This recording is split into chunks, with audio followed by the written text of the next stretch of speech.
Hola, buenas noches, bienvenidos una madrugada más al Chupacabras, el programa de historia y misterio emitido desde Onda Polígono Toledo, vuestra radio comunitaria.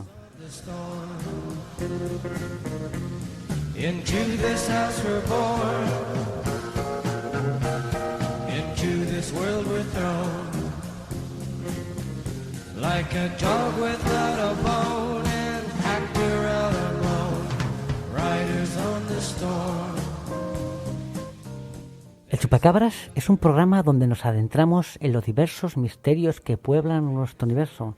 Analizaremos la actualidad del mundo del misterio, conoceremos la otra historia, narrando sucesos y personajes que han quedado relegados al olvido, alargando la vigilia de nuestros oyentes.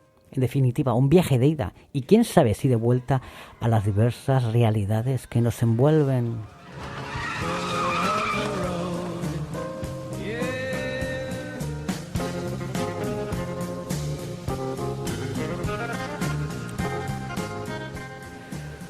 Bueno.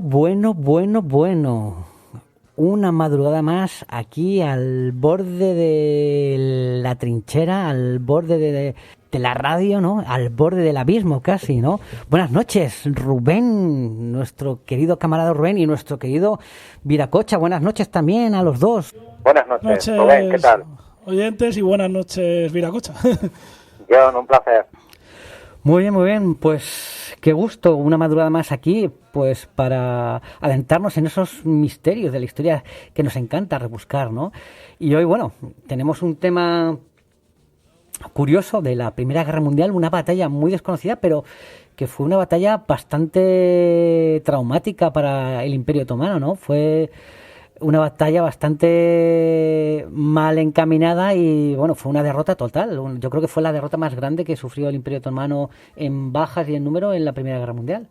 Sí, bueno, quitando la ofensiva final sobre Palestina y Siria ya en el año 18, cuando ya estaba todo el pescado vendido, sí, sería un desastre para un ejército que la verdad se comportó militarmente muy bien, pese a todas las carencias que tenía el enfermo de Europa en aquella época, como le decían.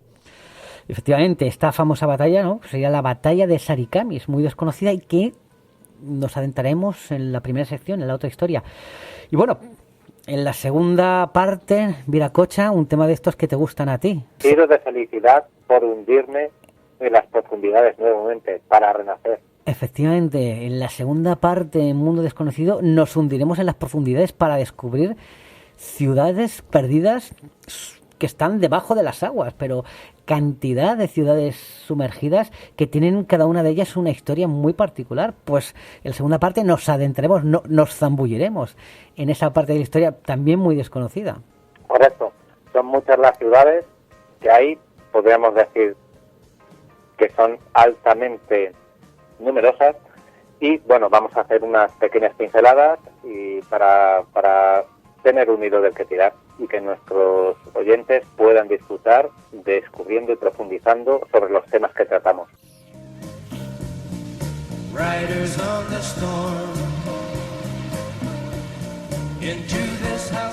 Y aquí quien les habla, John Constantine, antaño cazador y perseguidor de demonios, hoy reformado ciudadano, que se encargará esta noche de guiar en las profundidades del océano a este chupacabras. Nos zambullimos. ¡Plof!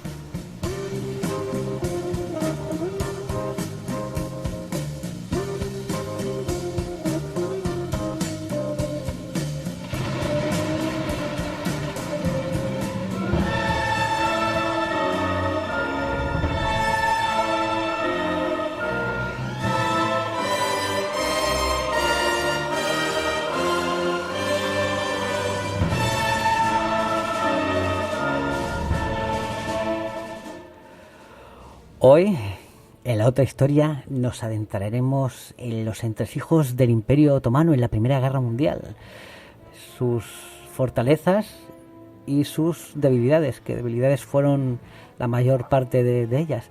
Pero, permitidme, Viracocha y Rubén, que si vamos a hablar del Imperio Otomano, pues tengo que hacer una pequeña mención a que el 7 de octubre de este año se ha celebrado el 450 aniversario de la batalla de Lepanto, donde la Santa Liga, dirigida por el inigualable, el magnífico, el increíble Don Juan de Austria, venció a la Sublime Puerta.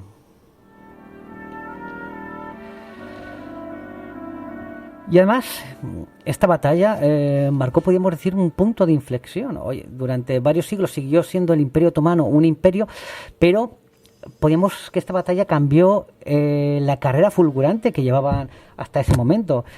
Por ejemplo, recordemos que en el 1529 Solimán el Magnífico había puesto sitio a Viena. Incluso cuando más se había extendido, podríamos decir, la influencia marítima de los otomanos, habían derrotado en numerosas ocasiones a las armadas cristianas. Por ejemplo, en el asedio de Castelnuovo, en 1539, el tercio de Sarmiento quedó aislado porque Jeredín Barbarroja, con su armada, había derrotado a la flota cristiana en Prevenza. Innumerables derrotas, desastres contra las armas cristianas, incluso llegaron al Océano Índico, asaltando un montón de colonias portuguesas. Y en 1565 incluso se llegó a enviar una expedición a Indonesia. Y a partir de lo que hemos dicho de la batalla de Lepanto, podríamos decir que ese empuje brutal se frenó. Y ya podríamos decir que ya sería... Pues seguía teniendo una armada, pero ya no tenía nada que ver con lo que tenía antes, en esos 80 años antes, que podían haber conquistado el mundo. De hecho, los cosacos de Zapodoria, en 1600, ya fueron capaces, con sus flotas, de empezar a atacar ciudades como Cafa, Varna e incluso los suburbios de Constantinopla. E incluso ya en 1637 los cosacos, en una batalla por tierra y por mar de más de 2 meses de duración, asediaron la fortaleza de Azov y la llegaron a conquistar. O sea que ya podríamos decir que ese 7 de octubre de 1571 en Lepanto, podríamos decir que cambió. Podríamos decir que fue el Midway, no sé, Rubén, si me permite sí. la comparación, fue el Midway del Imperio Otomano, y a partir de ese momento fue frenando sus ofensivas y ya fue, podríamos decir, poquito a poquito, cediendo terreno, sobre todo por mar. Por tierra... En el siglo XIX, sobre todo, sí, tierra. Sí, exacto. Y por tierra todavía llegó a haber un segundo asedio en 1683, un segundo sitio a Viena. Pero bueno, sobre todo por mar se le puso freno en Lepanto a ese empuje, pero además era un empuje imparable. Sí, después de Lepanto, todos retiradas. Lo que pasa es que se notó muy poco, porque fue muy lentamente ese retroceso. Sí, pero fue durante 2 siglos, 3. Pero lo que se paró fue la ofensiva brutal, que es que era imparable, era una apisonadora.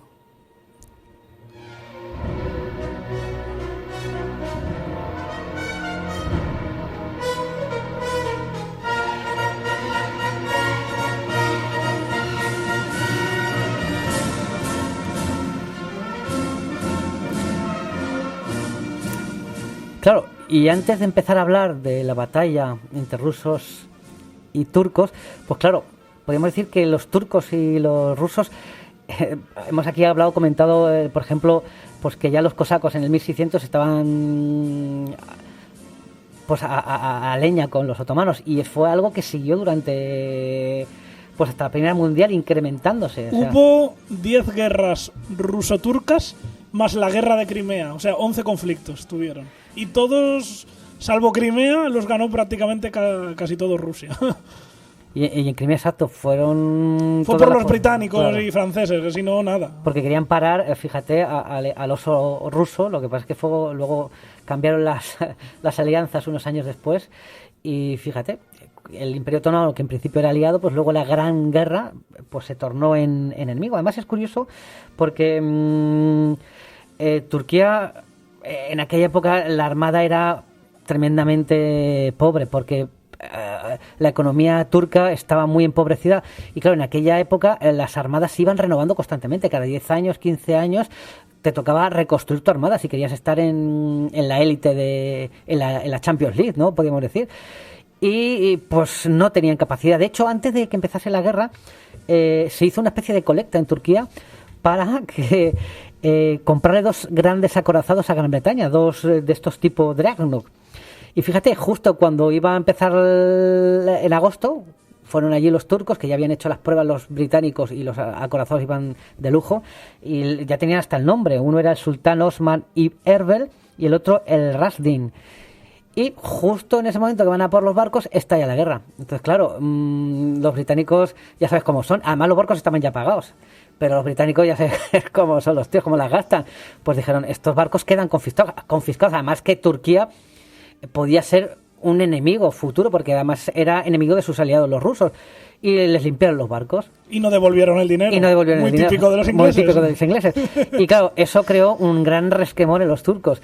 Y aprovecha el Imperio Alemán esta afrenta y le regala 2 cruceros ligeros a la Armada turca, ¿no? Sí, que se habían quedado atrapados en el Mediterráneo. No podían abandonarlo por Gibraltar y fueron al estrecho, al Bósforo. Y dijeron, pues mira, ya que no podemos sacar ningún beneficio, pues se lo regalamos a los turcos y quedamos de lujo. Y efectivamente, ahí empezó una buena amistad, ¿no? Que al final acabaría con... Sí. Bueno, la amistad ya estaba de hace 40 años antes. Realmente, Alemania y Turquía estaban... todo apuntaba a que iban a ser socios en la guerra contra la Entente. Ya porque la alianza databa de finales del 19, se había alargado durante el 20. Por ejemplo, quien había financiado las obras de la tumba de Solimán el Magnífico había sido el Kaiser. Fíjate. Que fue allí a Jerusalén y bueno, le recibió la población musulmana con ramos de flores. Fue una cosa impresionante. Y luego está el ferrocarril Berlín-Bagdad famoso, que había unas inversiones alemanas y otomanas bestiales allí. Entonces, claro, no podían romper esa alianza porque salían perdiendo ambos. De hecho, hay una cosa curiosa, que ya Turquía se moviliza.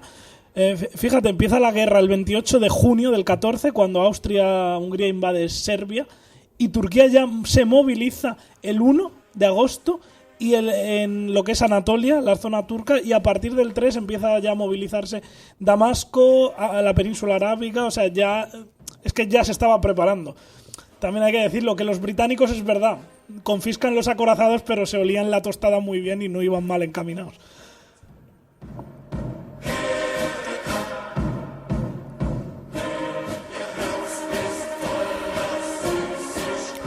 Y efectivamente los turcos entran un poco más tarde en la guerra, pero entran con los imperios centrales. Y Turquía, podríamos decir que era un gigante, porque en aquella época tenía una gran extensión de territorios, pero era un gigante con pies de barro, que había estado sobre todo en el siglo XIX retrocediendo. Y pues su ejército estaba pobremente armado y pobremente dirigido. Y aún así, pues prácticamente donde más habían estado durante años teniendo conflictos con los rusos, una de las zonas, habían tenido conflictos en innumerables zonas, pero sobre todo en las zonas donde más se habían confrontado era en el Cáucaso. Balcanes y Cáucaso. Lo que pasa es que los Balcanes ya estaba cerrada esa frontera. Sí, ahí ya no había... Ahora solo era ya el Cáucaso. Después de la guerra de 1878-79, que fue la 10ª guerra ruso-turca, la última de todas. Y eso poco a poco fueron perdiendo territorio, y ya la única frontera física con Rusia pues era el Cáucaso. Si querías hacer una ofensiva, pues tenía que ser ahí. Y aquí daba el origen pues esta batalla. Y lo curioso es que fue una batalla desde el principio mal organizada, porque ¿a quién se le ocurre cruzar el Cáucaso en pleno invierno, macho? Yo no sé. Y más con la... Había tenido lugar antes una batalla que sufre el ejército ruso una paliza, que es muy poco conocida, que son un mes antes de Sarikamis, que es los turcos la conocen como la batalla de Koprukoy y los rusos como la ofensiva Berman. Y bueno, fue una ofensiva rusa en un principio, que fue en noviembre. Lo organizó... improvisaron un poco los rusos, porque estalla la guerra, hay que decir que estalla la guerra con los famosos cruceros a los que te has referido, que son el Geben y el Breslau, que los renombran como Yavuz y Midili. Y el 29 de octubre lo que hace, por sorpresa, Turquía, porque ataca a traición, se va con esos buques a varios puertos que son Sebastopol, Yalta, Feodosia, Odessa y Novorossiysk y los cañonea y hunde a varios buques de la flota rusa, con lo cual en cuestión de horas obtiene la superioridad en el Mar Negro, un poco Pearl Harbor, o sea, realmente lo que hace Turquía. Es un Pearl Harbor en el Mar Negro en vez de en el Pacífico. Y Rusia le pillas un poco por sorpresa. Hay que decir que acababa de sufrir una tremenda derrota el ejército ruso en la batalla de Tannenberg, en Prusia Oriental. El ejército alemán del mariscal von Hindenburg había destruido casi el equivalente a 2 ejércitos rusos, o sea, una bestialidad. Y entonces tuvo que improvisar sobre la marcha en el Cáucaso. Y el zar Nicolás II, que era un hombre que no tenía, todos sabemos que no tenía muchas luces ni conocimientos militares, todavía menos, pues presionó al general que había en el Cáucaso para que atacase lo antes posible. Entonces fue una ofensiva muy improvisada, que se llamó la ofensiva Berman por el nombre de su general, que fue Georgi Berman, y fue un desastre. Porque los turcos sí que estaban preparados, porque se habían preparado desde el principio de la guerra, desde que había estallado la guerra en Europa, habían tenido 2 meses y medio para prepararse hasta que entraron ellos. Y fue una catástrofe, porque cruzó el río Aras, el ejército ruso, avanzó 25 kilómetros, sí, al principio fue bien, desertaron algunos armenios que había en el ejército otomano, se pasaron a sus filas, y bueno, en cuanto llegaron a una aldea que es Koprukoy, que estaba muy bien fortificada, los frenaron, los turcos. Tenían morteros en las montañas de alrededor, tenían ametralladoras, masacraron a los rusos que había ahí, y luego con los divisiones ocultas en las montañas y caballería kurda les atacaron por los flancos, y fue un desastre. El ejército ruso sufrió 40.000 bajas, que se dice poco. Los otomanos, la verdad, bastante poquitas, fueron unas 14.000. Entonces, ¿qué pasa? Que a raíz de este choque, pues como que los otomanos se envalentonaron y dicen, ¡buah! Los rusos son unos patatas, ahora es la nuestra.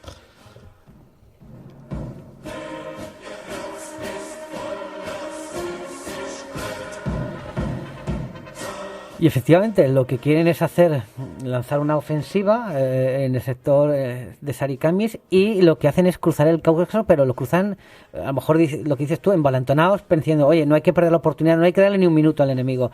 Pero claro, cruzan el Cáucaso en invierno, o sea, una gesta estilo de la de Aníbal, pero claro, Aníbal perdió parte de su ejército, pero porque ganó una ventaja estratégica enorme, pero claro, estos durante su periplo por el Cáucaso pierden a más de la mitad de su ejército, congelados, muertos de hambre por enfermedades, y luego las unidades pasan al otro lado y no se reorganizan, sino que conforme van llegando van atacando cada uno a su bola, ¿sabes? Sí. El problema es cuando un general se cree Aníbal y no es Aníbal. Efectivamente. Y hay que hablar de la figura de Enver Pachá, porque si no esta batalla no se entiende. ¿Quién era Enver Pachá? Pues bueno, hay que decir que Turquía había tenido un sultanato islámico bastante rígido, y a raíz de las derrotas a las que está referido John en los Balcanes, las guerras balcánicas, la guerra contra Italia en Libia en 1911, pues bueno, había quedado muy desprestigiado el sultanato. Hubo un golpe de Estado y llegó al poder un grupo político que se llamaban los jóvenes turcos, porque la verdad es que todos eran bastante jóvenes, de 30 y pocos años, la verdad. Que estos sí, muchos los consideran un gobierno moderno, laicos en algunas cosas, y la verdad modernizaron en algo el país, restaron poder al sultanato, no lo quitaron, porque bueno, seguían siendo monárquicos. Pero bueno, hicieron reformas bastante positivas. Lo que pasa que tenían su parte negativa, que eran unos racistas de la leche, y aparte que se creían, pues no sé, una especie de semidioses. Para ellos la raza turca era superior y el resto tenían que ser razas supeditadas.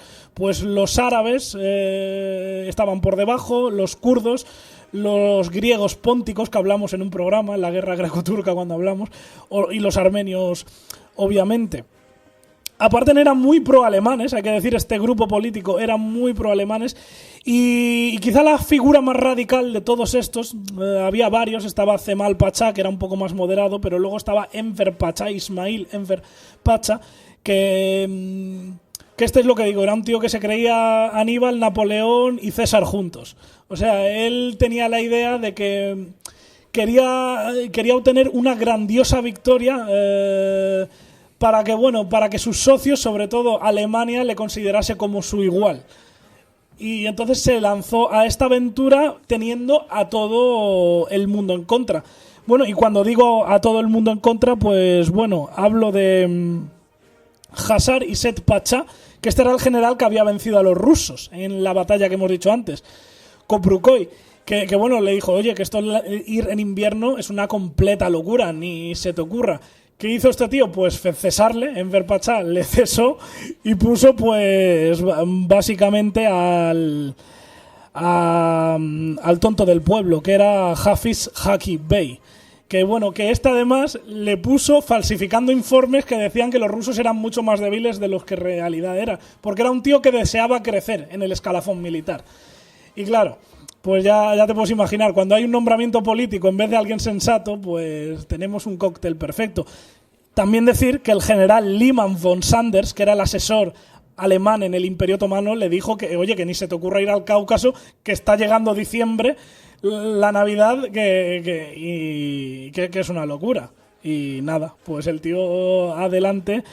Y el 22 de diciembre de 1914, pues bueno, el tercer ejército turco cruzó el río Aras y subió la cordillera de la Transcaucasia, que hablamos de picos de 1.500 a 3.000 metros de altitud, o sea, nada.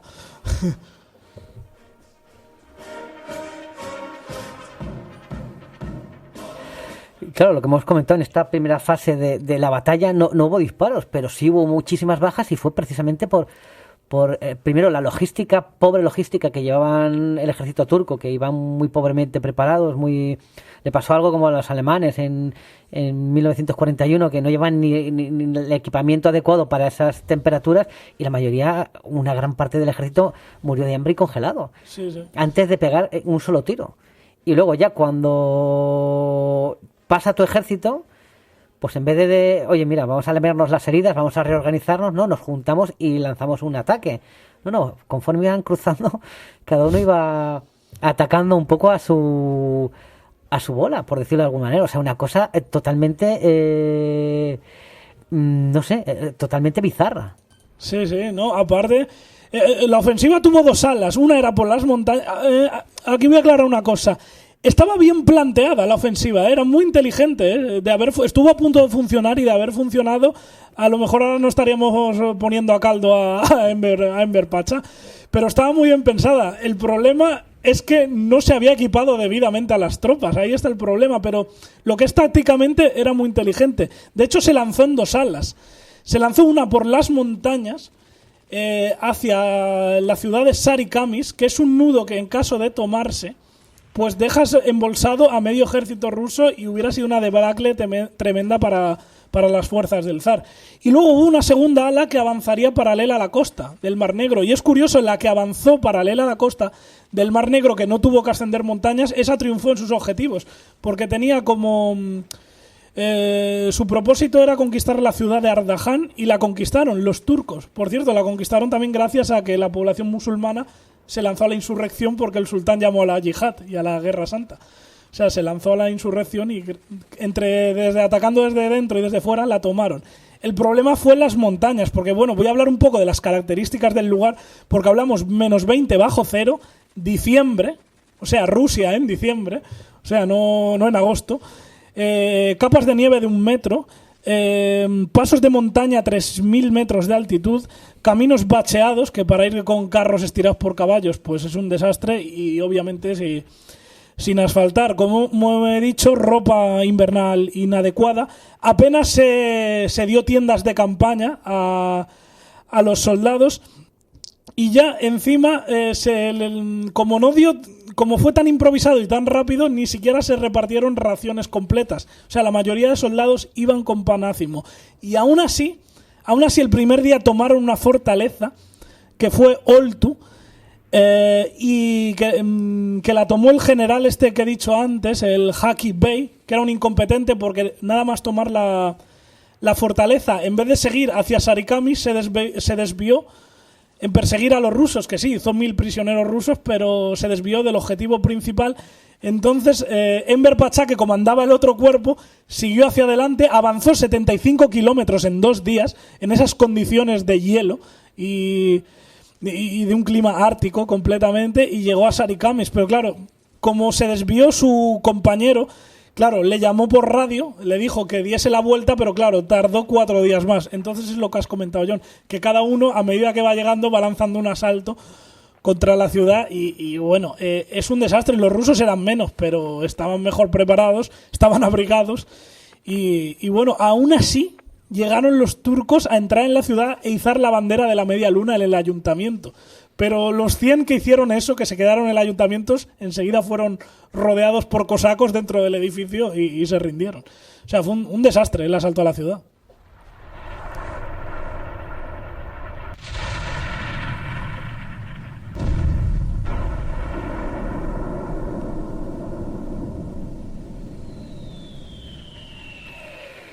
Claro, cuando los turcos comprenden que han perdido cualquier posibilidad de tomar Sarikamis, pues empieza una retirada bastante caótica. Si el ataque había sido caótico, la retirada es todavía más caótica, en lo que consiguen incrementar todavía el número de bajas y encima luego estos soldados que llegan ya a suelo turco vienen tan machacados, tanto física como psicológicamente, que muchos llegan enfermos y encima lo que producen, Rubén, es una especie de gran epidemia por los pueblos que van pasando.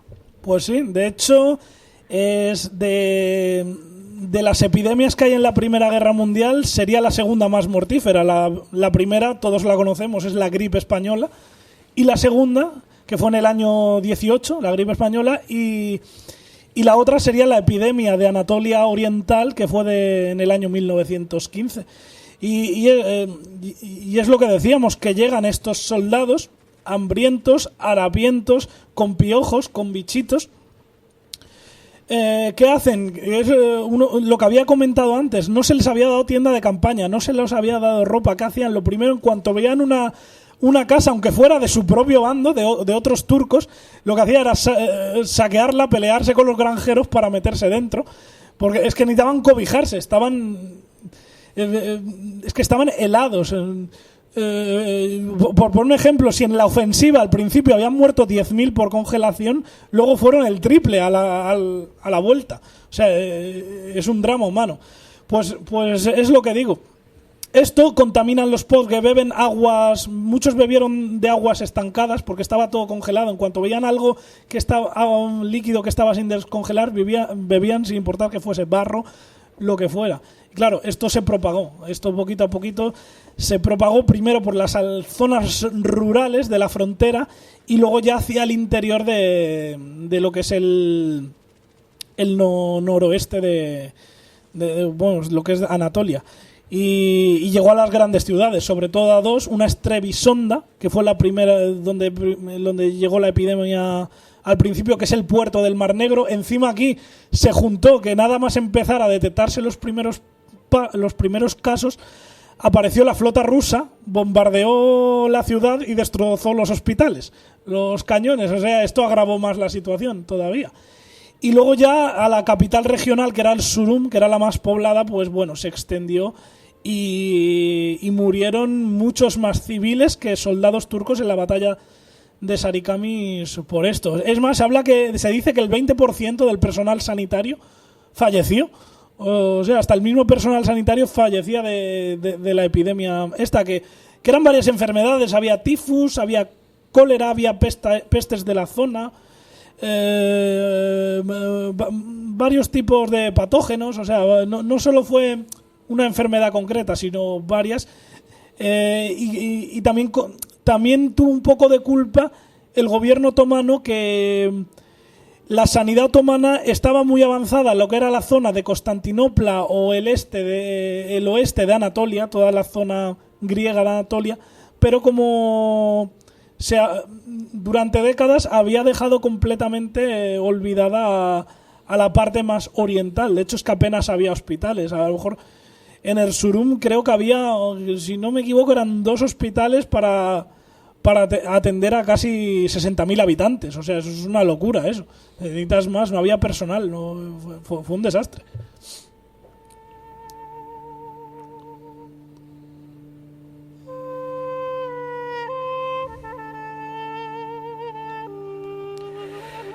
Claro.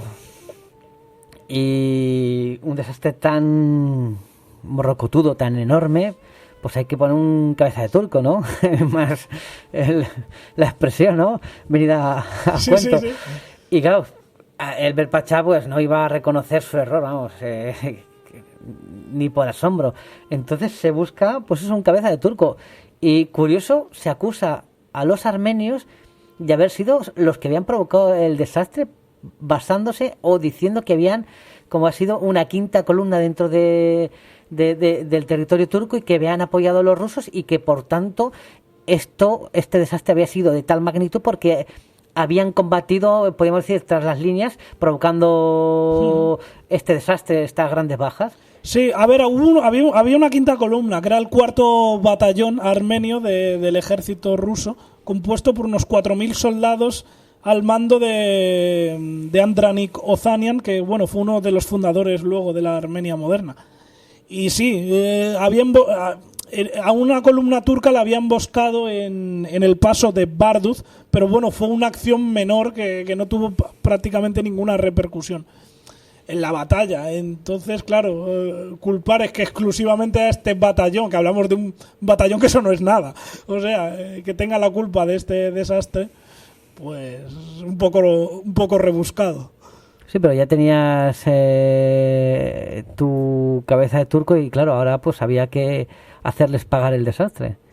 Y efectivamente, ahí empieza, podríamos decir, lo que sería el genocidio, no sé si se puede decir genocidio. Sí, ¿no? sí, fue un genocidio. Porque, de hecho, así está reconocido por Naciones Unidas. Pero bueno, claro, pero los turcos ya sabes cómo son, que hablar de genocidio, pero, eso no puede ser. Y realmente fue un auténtico genocidio porque fue ir y exterminar a toda la población armenia que estaba en la zona, sacarlo de sus casas con la intención de... Y programado. Porque primero se hicieron leyes contra ellos, luego se eliminó alcaldes, intelectuales, artistas, y hecho este paso, luego ya la población civil, luego deportaciones a los desiertos de Mesopotamia. Entonces fue muy, muy programado. O sea, no es los progromos estos que es a lo loco, me lanzo a asesinar porque sí, que pasa mucho también en la guerra. Aquí fue una cosa perfectamente programada, siguiendo pasito a pasito. Y podemos decir que el responsable de máximo, ¿no?, de esta infamia, de este genocidio, sería pues el ya citado el Belpachá, porque era el que mandaba en Turquía. Era el que mandaba, era ministro de guerra, tuvo un cargo de primer ministro alguna vez, pero era ministro de guerra, lo que tenía una influencia enorme. Había gente que teóricamente era superior que él, pero es que le temían y al final era el que mandaba en el país.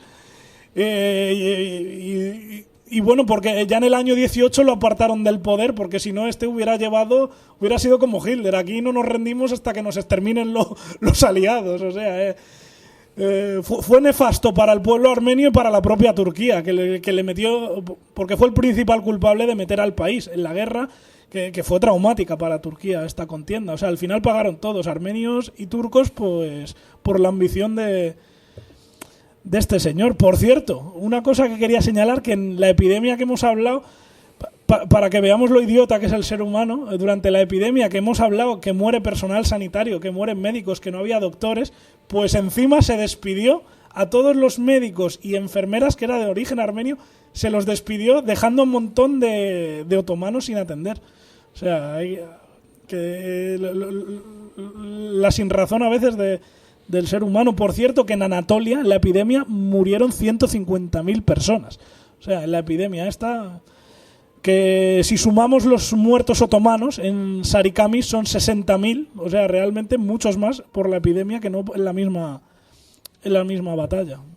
Pero este hombre, el odio por los armenios, ¿le venía de antes o fue la chispa, esa justificación que quiso buscarse para el desastre producido? No, venía de antes, pero es que odiaba a todos los que no fueran turcos, porque por culpa de este hombre tenemos la famosa revuelta árabe, allí en la Meca, Medina, el Jeddah, lo que hemos visto todos en la película Lores de Arabia, famosa. fue porque consideraba a los árabes en un segundo término, persiguió a los griegos pónticos de Anatolia, o sea, persiguió a los asirios, los cristianos asirios de Mesopotamia. Y al final, ¿qué pasa? Que el Imperio Otomano, la mitad de los pueblos se rebelaron contra los turcos en plena contienda. Y esto fue letal para el Imperio Otomano. Más aún cuando yo siempre digo que el ejército turco, salvo por esta batalla y alguna más, así al final de la guerra, cuando ya estaba todo perdido, pero el ejército turco se comportó de una manera excelente durante la Primera Guerra Mundial a nivel militar. Es que derrotó al Imperio Británico francés en Gallipoli, nuevamente derrotó al Imperio Británico en Kut, frenó en el Sinaí las embestidas de las tropas inglesas y consiguió levantar a Persia. Y es verdad que en el Cáucaso fue retrocediendo, pero bueno, los rusos, hasta que conquistaron Erzurum, que era su principal objetivo, pasaron 2 años y medio, cuando en la anterior guerra ruso-turca lo habían conquistado en cuestión de meses. O sea, por lo poco que tenía Turquía, la verdad, militarmente se comportó muy bien. Y cuando fue mal es cuando este tío se ponía al mando de algo. Se iba todo al traste. Era un Hitler de la Primera Guerra Mundial, realmente.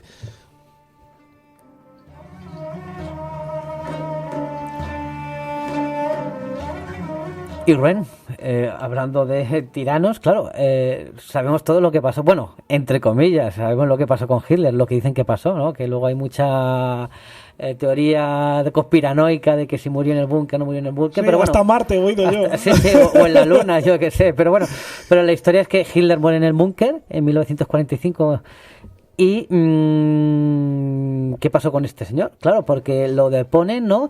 Y lo normal es que su cabeza hubiese rodado, ¿no? Pero bien rodada, porque le tenían, yo creo que manía hasta sus propios sus propios compatriotas por los desastres que había provocado. ¿Y qué pasó con Enver Pasha? Pues fíjate si lo tenían manía, que hasta el presidente Mustafa Kemal Atatürk, que fue el que luego persiguió a los griegos en la guerra greco-turca, que hicimos un programa aquí, pues hasta cuando se exilió no le dejó volver, se presentó en la frontera y le dijeron, le retuvieron los guardias, que llamaron a la capital de Ankara, que en ese momento ya se había trasladado a Ankara, y le dijo a Atatürk, no, a este tío que no le dejéis pasar, que yo no lo quiero aquí, a este tío no que no, nos lleva a otro desastre. Y nada, no le dejaron pisar en su propia patria. ¿Y qué se dedicó? Pues bueno, él, como tenía esta ideología de la superioridad de la raza turca, pues se dedicó a ir a otros países donde había turcos, pues bueno, para alzarlos en armas y crear lo que se llama la patria panturania, que es esa gran patria de los pueblos túrquicos. Por ejemplo, combatió en Azerbaiyán y luego combatió en Asia Central. Y en Asia Central combatió contra los bolcheviques, cogió a un grupo de tayikos en el actual Tayikistán y bueno, combatió allí. Lo que esto no lo sabía nadie, era un tío que actuaba prácticamente en secreto, se iba de una guerra a otra como mercenario, pero no revelaba su identidad prácticamente, no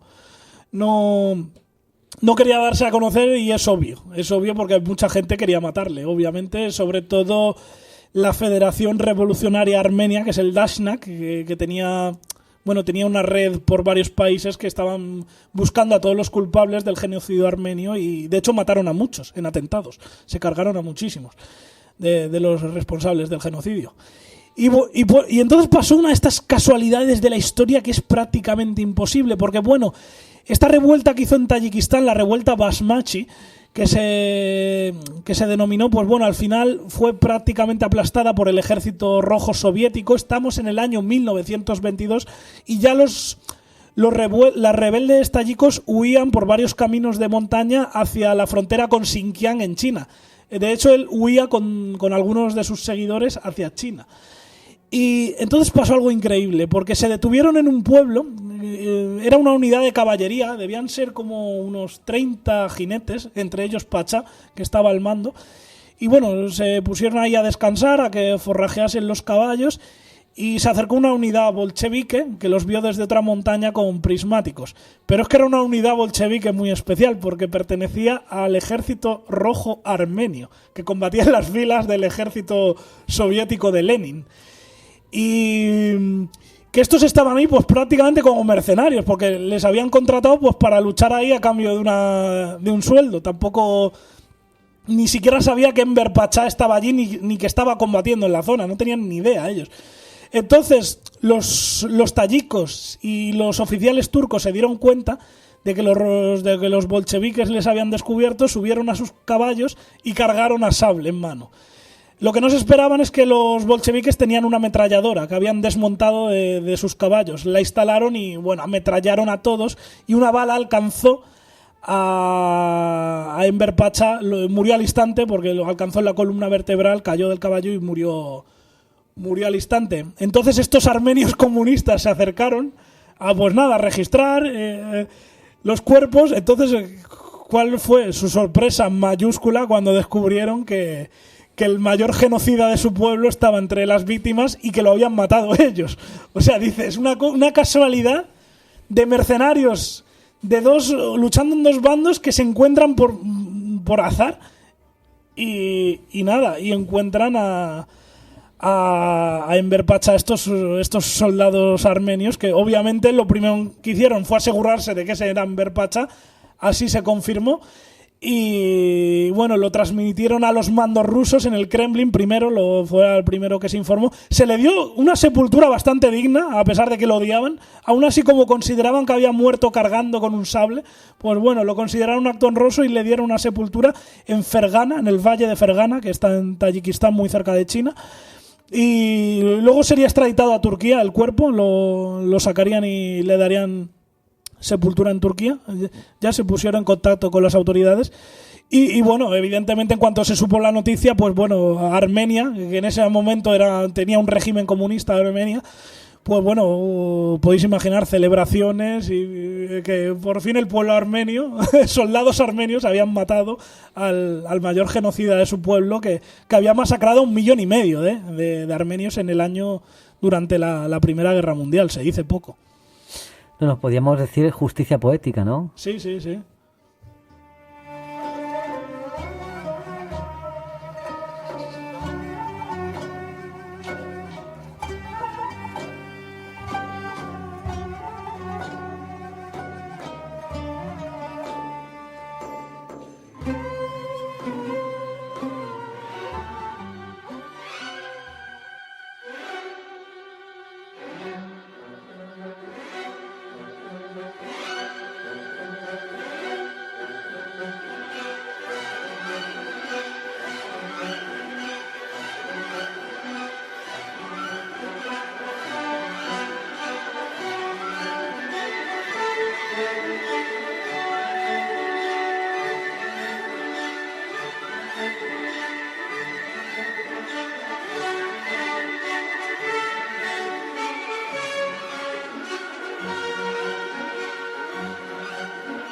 Bueno, como hemos dicho en un principio, hoy en Mundo Desconocido nos vamos a sumergir en la historia, en ciudades que están sumergidas.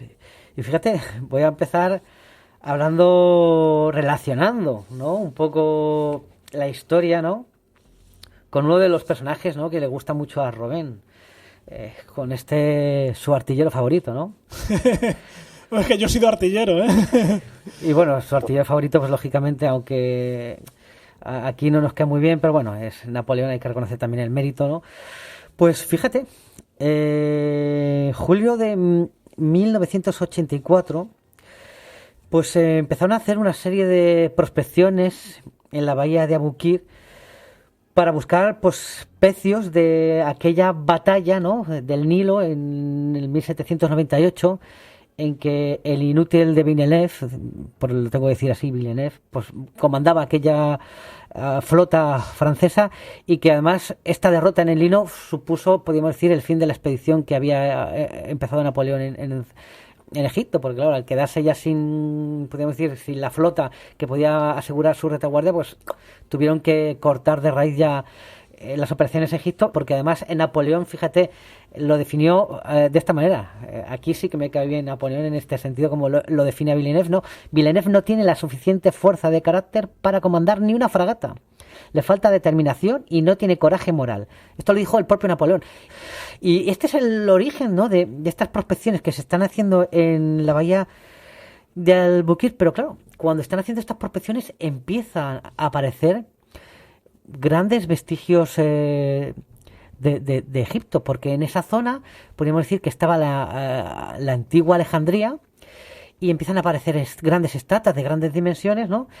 Y pues se empieza a, podemos decir, a lo que es la arqueología submarina en aquella zona, porque fijaros, Egipto tiene una inmensidad de patrimonio arqueológico que está en las arenas del desierto, y todavía que hay una gran inmensidad. Se dice que solo el 10% de lo que hay en tierra en las arenas del desierto se ha descubierto. No se puede comparar lo que hay sumergido con lo que hay en el desierto, pero dentro de las aguas podemos decir que también hay tesoros de Egipto.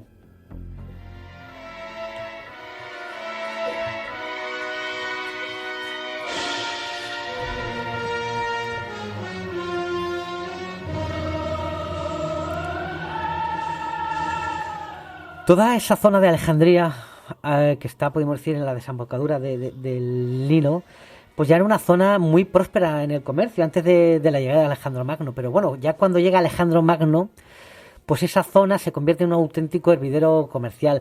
Se hace el famoso faro de Alejandría, se construye, la ciudad crece inmensamente, ¿no?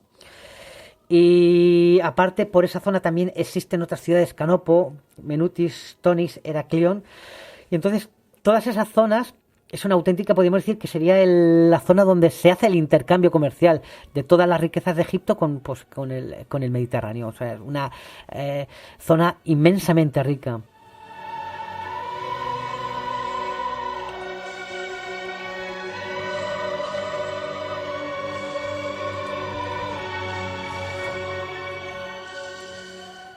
Cuando muere Alejandro Magno, pues podemos decir que empieza la dinastía tolemaica. De hecho, Ptolomeo asalta la caravana fúnebre que lleva el sarcófago de Alejandro y lo lleva también a Alejandría.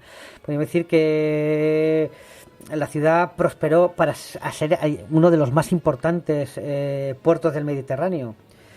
Construyeron, lo que hemos dicho, ese magnífico faro de Alejandría, y además era una ciudad pues que estaba enclavada en esa zona, y ya, como hemos dicho, también había la ciudad de Cánopo, que era también una ciudad que estaba muy cercana, donde había muchos templos, y una ciudad pues con muchos tesoros.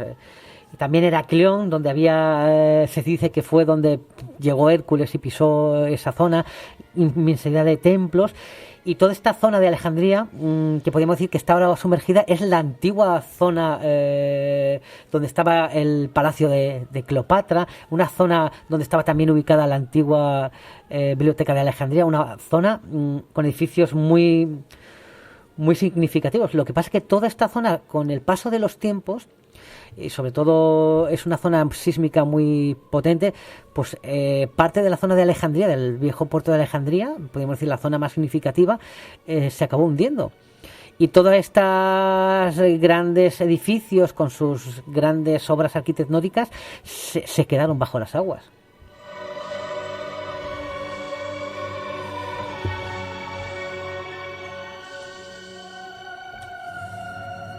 Tan monumental que incluso podría haber sido esa zona tan monumental una de las causas que llevara a su hundimiento, ¿verdad, John?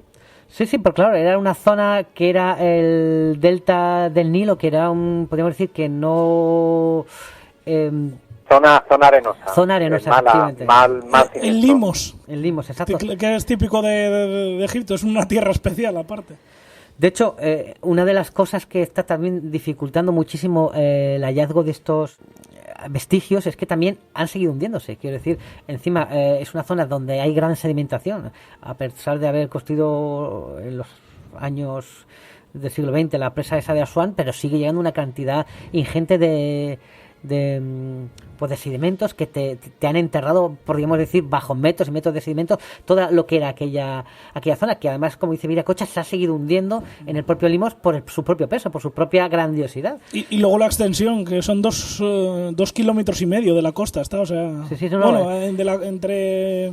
Desde que empieza la costa hasta que están los últimos vestigios son 2,5 kilómetros. Efectivamente, que es el Portus Magnum. Cartografiar eso bajo el agua es complicadísimo. Complicadísimo. Además, que es una zona que la visibilidad es prácticamente nula. Es entre 10-50 centímetros, y cuando la zona, podemos decir, es la más óptima, hay la más óptima visión, ves a pocos unos 10 metros. Quiero decir que tienes que buscar técnicas diferentes para intentar localizar pues todos estos vestigios. Técnicas modernas que ahora pues sí se pueden usar, pues se están encontrando muchísimas piezas, pero ya digo, debajo de las aguas de toda esa zona hay una cantidad inmensa de tesoros. De hecho, solo sería posible localizarlos, como hemos dicho, ya no de la manera normal que se hace la arqueología submarina, ¿no? Que se mete un buzo y empieza a ver construcciones y empiezan a escarbar por donde están las construcciones. No, aquí es a través de sondas mecánicas o con instrumentos de detección electrónica, con magnetómetros de resonancia magnética nuclear. Es que no hay otra manera, porque es que estás ciego y a lo mejor debajo de 10 metros de sedimento tienes el Palacio de Colplata. Incluso se dice que puede estar incluso la famosa tumba de Alejandro Magno, que con el declive ya del Imperio Romano se pierde totalmente la pista a esa tumba, que fíjate tú, lo mismo está ahí enterrada, ¿no? Y algún día aparece, ¿no? O en el Palacio de Cleopatra pueden aparecer inmensos tesoros, ¿no? Además, por los restos que se han encontrado en lo que se consideraría el templo principal, hay mucho material ornamental de oro, lo cual significaría que fundamentalmente sería un hundimiento muy rápido, muy corto, muy rápido en el tiempo. Sí, en alguno de esos terremotos, que es una zona sísmica muy potente, en alguno de esos terremotos, lo que hemos dicho, el suelo que no era lo suficientemente firme. Arena mojada que al temblar se fluidifica y ¡pum!, todo lo que pesa para abajo. Sí, exacto, como que se la tragó directamente, exacto, se la tragaron las aguas y las arenas, o sea, directamente en cuestión de segundos desapareció toda esa zona. Y se han encontrado... Los restos encontrados son impresionantes, hay estatuas inmensas, a lo mejor 10-15 metros.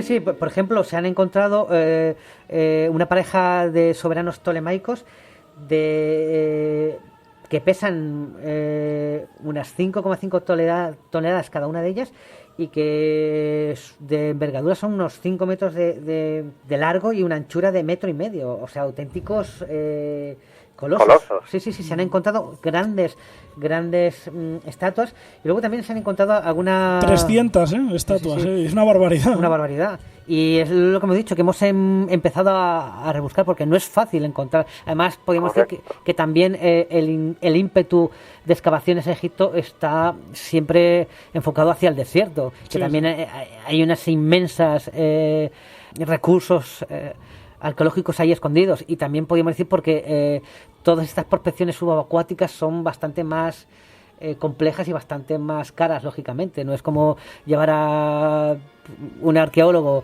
y a 20 estudiantes de arqueología que los pones ahí debajo del desierto y empiezan a excavar y te cuestan 4 reales, ¿sabes?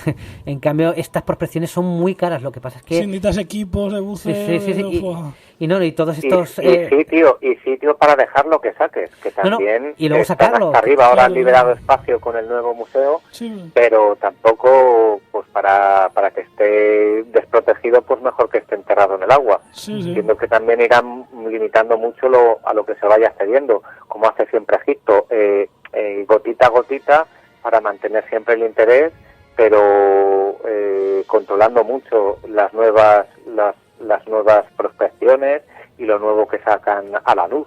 Efectivamente, hay que dosificar, no puedes ir sacando, tienes que ir manteniendo el interés, ¿no? Es como el buen... Es que hay hasta sarcófagos han sacado, ¿eh? No, sí. O sea, dices, madre mía, incluso estelas, ¿no? Estelas donde lo datan perfectísimamente. Sí. Y describen... y eso, bueno, perdona John que te corte, pero tanto en griego como en escritura jeroglífica. Sí. Y es una maravilla. De hecho, por ejemplo, hay una estela, la estela de los Ptolomeos, que es una enormidad, que mide unos 6 metros, de anchura unos 3 metros, que pesa 15,7 toneladas.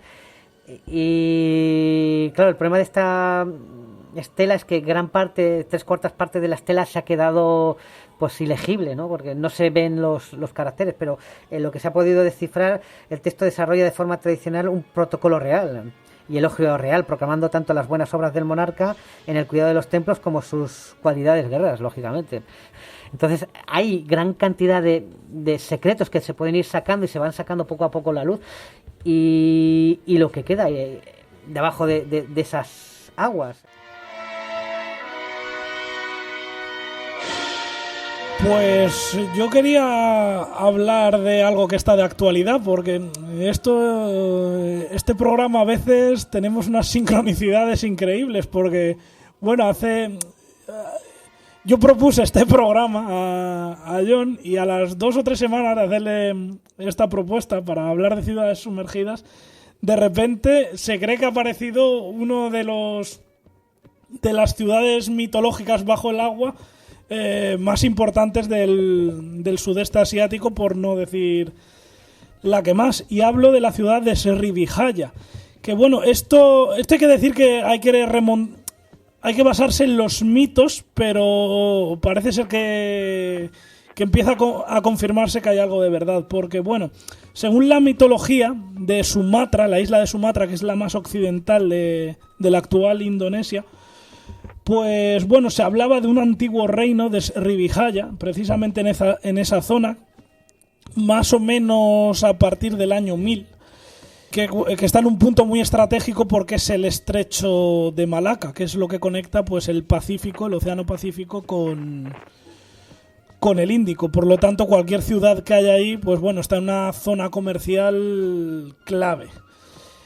Entonces este imperio, que se dice que se desapareció 2 siglos después, pues bueno, tanto por ataques del reino javanés en la isla de Java, que está más al este, y también por la dinastía Chola de la India, más al norte, pues bueno, a partir de la desaparición de este supuesto imperio, porque no está confirmado, pues surgió la leyenda de la Isla de Oro, porque se decía que este reino era muy rico, que fluían barcos cargados de oro, y bueno, y es una leyenda que se ha transmitido por muchas crónicas escritas, también por la tradición oral, pero bueno, ahí estaba. Hasta que justo en la zona donde se decía que prosperó esta antigua ciudad milenaria, pues bueno, hace unos 5 años, pues unos científicos que estaban haciendo otra cosa, estaban haciendo otra labor que no tenía nada que ver con esto, pues empezaron a escuchar testimonios de pescadores de que encontraban objetos de oro. Es más, acababa de surgir un tráfico de objetos de oro en la zona, de repente pescadores que se volvían ricos porque es que encontraban objetos bajo el agua. Entonces esto obviamente despertó el interés y se acercaron a la región que está cerca de la ciudad de Palembang.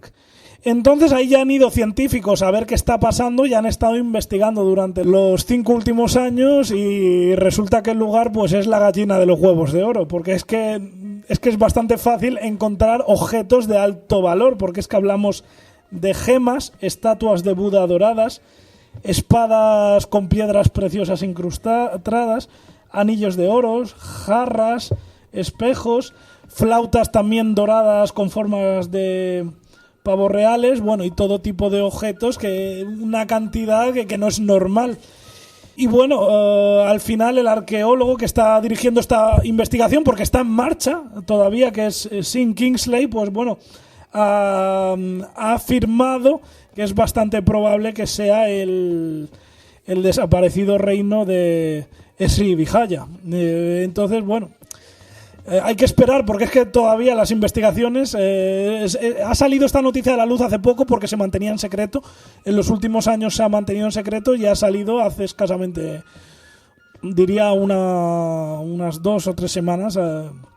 Se ha dado a conocer este descubrimiento y todo apunta a esto, a que es el reino de Srivijaya. Pero bueno, habrá que estar atentos y a ver cómo transcurren los acontecimientos. Fíjate, Rubén, que es curioso que muchas veces en la historia la propia riqueza del reino es lo que al final te trae la destrucción, porque atrae a buitres, ¿no? Podríamos decir, que al final acaban destruyéndote, ¿no? Y eso creo que también pasó con a una cultura que tenemos muy cercana, ¿no? Viracocha, los tartesos. Los tartesos, ¿qué podemos decir de los tartesos? Pues todo está por decir. Apenas unas menciones, incluso en la Biblia, y poco sabemos. Y aquellos que están llamados a desenterrarlo, lo ignoran. Triste realidad, la nuestra. Vamos a hablar de una cultura, una ciudad que tenemos en la ciudad de Jaén, que la tenemos enterrada, y bueno, es, podemos decir, la primigenia Jaén. Se encuentra en el espectacular yacimiento calcolítico de Marroquíes Bajos, en pleno centro de Jaén. Una auténtica joya arqueológica y cultural, única en el mundo, que desgraciadamente ha sido destruida en su mayor parte. Y aunque ha sido excavada gran parte, la ingente cantidad de restos encontrados y todos los informes arqueológicos que se hayan podido hacer apenas han podido ser accesibles al gran público, lo cual, como veremos, es causa directa de la situación de desprotección en la que se encuentra. Estos restos harían no mención a una macroaldea, sino a una macrópolis.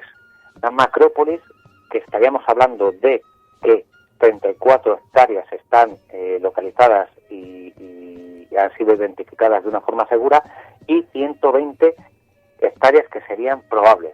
Una Nueva York del calcolítico en pleno Jaén. ¿Por qué decimos que quedarían 120 hectáreas probables? Pues porque este descubrimiento se hizo en el 1996 y ya gran parte de ese terreno fue ocupado pues por viviendas, centros comerciales, locales, y bueno, un poco triste. Para que os hagáis una idea, estamos hablando de una macrópolis que podría albergar entre 10.000 y 40.000 habitantes. El complejo, además de la existencia de murallas fortificadas con bastiones, más de 100 según fuentes implicadas en las excavaciones, tendría también una gran ingeniería hidráulica en forma de acequias, pozos concéntricos y calles empedradas, puentes, edificios singulares de planta rectangular con un posible uso político o religioso y, bueno, en fin, una multitud de indicios que lo que darían fe es de una de las ciudades más antiguas y mayores de todo el continente europeo.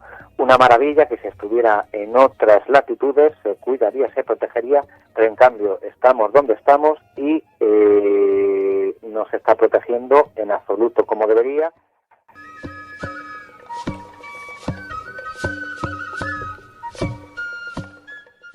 ¿Por qué es interesante esta ciudad y esta cultura? Porque digamos que la estructura que tiene esa ciudad de círculos concéntricos podía dar pie a que esa estructura fuera común tanto aplicable a lo que podríamos denominar o la búsqueda de la Atlántida, como otros restos arqueológicos que han aparecido en la zona de Andalucía, restos que plantearían ese tipo de estructuras para ciudades, pero también, como ocurre en Málaga, en Antequera, restos de estructuras que bien parecerían antiguos zonas arqueológicas tipo Stonehenge, como por ejemplo una que se descubrió en la zona de Carmona.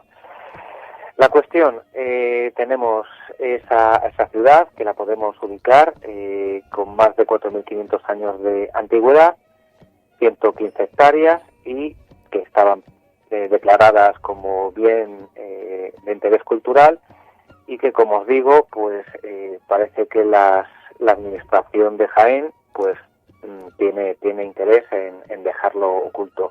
Actualmente es un solar al aire libre que está en las excavaciones, no hay ni siquiera un triste cartel que indique que es un bien de interés cultural para que se proteja, tampoco se da mucho a conocer, y además de Terminator, a James Cameron podemos agradecer un reciente documental que hicieron, que buscaban las posibilidades, las posibles ubicaciones de la Atlántida, y hacía mención de esta cultura que estaría situada entre el Neolítico y la Edad de Bronce. Entonces hace llamamiento a esa curiosa estructura, y bueno, ya en el documental lo utilizan para dar pie, que si bien podría ser una cultura que utilizaba esa estructura y que podía tener un sentido histórico y arqueológico, no tanto como la ubicación que podría haber indicado Platón, que le habían contado más allá de las columnas de Hércules, y darle una lógica arquitectónica. Muchas veces se ha planteado que hace 10.000 años la especie humana no tenía esa capacidad de organización como para generar excedentes de comida y tener una estructura jerárquica como para llevar a cabo una obra tan importante, pero ahí tenemos, para muestra un botón, las ruinas de Göbekli Tepe en Turquía, que están datadas por carbono 14, y está claro que es de hace 10.000 años, una estructura muy importante, con lo cual la civilización entonces tenía que estar ya en un proceso, en un estadio muy, muy avanzado para poder generar esos excedentes. Pues aquí lo tenemos en España, podría ser el pie para muchas otras investigaciones. Mucha de esta cultura, que muchas veces se mezcla lo mítico y lo histórico, porque siempre se ha considerado que antes de los romanos aquí no había habido nada interesante, a pesar de que habían estado fenicios, cartagineses y todo lo íbero y lo prerromano que pudiera venir de nuestra frontera norte. Y bueno, da pie a un interesante discurso y discusión sobre lo que se tiene en Jaén. Una pena que no copien el ejemplo o la senda marcada por ciudades como Cartagena, la cual se ha hecho de los restos arqueológicos fuente fundamental de cultura y de economía. Los pasos que está siguiendo igualmente ahora Cádiz, una de las ciudades más antiguas de Europa, igualmente. Y bueno, una pena que Jaén no siga este camino. Mira, si este yacimiento estuviera ahora mismo en un país anglosajón, bueno, no solo tendrías financiación del Estado para mantenerlo, sino que encima se te montaría un parque temático que atraería turismo y riqueza a la zona. Pero ya sabes, aquí en España es un sinsentido absoluto. Pero eso, yo quiero pensar que sí que tiene remedio. Fijaros que es curioso porque en este caso de Jaén lo que se está es unos restos que se quieren ocultar y construir encima. Pero fijaros, los tartesos, como ha dicho Viracocha, pues se habla en la Biblia. Hablaban de eso, de sus riquezas en plata, en estaño y otros metales. Y es curioso porque, fíjate, lo que pasa en Jaén, que no se quiere excavar porque no se quiere. Y luego, podríamos decir que en la ubicación de la que sería la capital, ¿no? Se ha elucubrado mucho, pero se piensa que podía estar incluso enterrada en las marismas del Coto de Doñana. Pero claro, en el delta. Pero correcto. Fíjate, ahí el problema que tenemos es que como es una zona protegida, no se puede buscar esta capital. Además, que lo que ha dicho es siempre la estructura era la misma, eran como círculos concéntricos, ¿no? Donde había canales de agua, y además está claro que era una cultura que era muy muy muy muy muy avanzada, y eso se veía en su tecnología, sobre todo, fíjate, en las que se ha encontrado, por ejemplo, en el Tesoro de Villena, en Alicante, se encontraron 67 piezas y 28 brazaletes. Las primeras son cuencos, escudillas y garrafas de oro. Y lo curioso es que los brazaletes están hechos, los 28 brazaletes son idénticos. Hay un error de 1/10 de milímetro. Eso te indica que tenían que tener alguna tecnología a la hora o sea, que no era un artesano haciendo... Un proceso en serie industrializado para obtener piezas a granel. Efectivamente, era una cosa que era muy curiosa. Y eso te denotaba que era una sociedad muy avanzada, que desgraciadamente no se sabe cómo desapareció, pero fue de la noche a la mañana. Y siempre cuando suele ser de la noche a la mañana, o hay un gran cataclismo que ha dejado huella, que en este caso no hay nada por esa zona, o es el hombre, lo que ha pasado, lo que comentaba antes Rubén de la anterior cultura, que desapareció sus propias riquezas. Pues los tartesos eran auténticos comerciales. Comerciaban con todo el mundo. Tampoco había muchas amenazas en aquella época, en la época de Tartesos. Sí, pero bueno, al principio a nivel de potencias. Pero al principio comenzaban con los griegos, ¿no? Pero luego ya cuando en esa zona empezaron a llegar los cartagineses, pues al principio comerciaban con los cartagineses, pero seguramente al final dijeron, oye, ¿y por qué tengo que estar comerciando con esta gente y no me puedo quedar yo con todo? Claro. Y es lo que hicieron. De hecho, fíjate, los cartagineses, el desastre de la Primera Guerra Púnica, que fue abrumador, se recuperan porque empiezan a explotar la cantidad de minas de metales preciosos que hay en esa zona. Precisamente donde está Tartesos. Sí. Que era una zona riquísima en metales preciosos. Entonces puede ser que esa fuese la causa, no lo sabemos exactamente, de la precipitada desaparición de la cultura tartésica.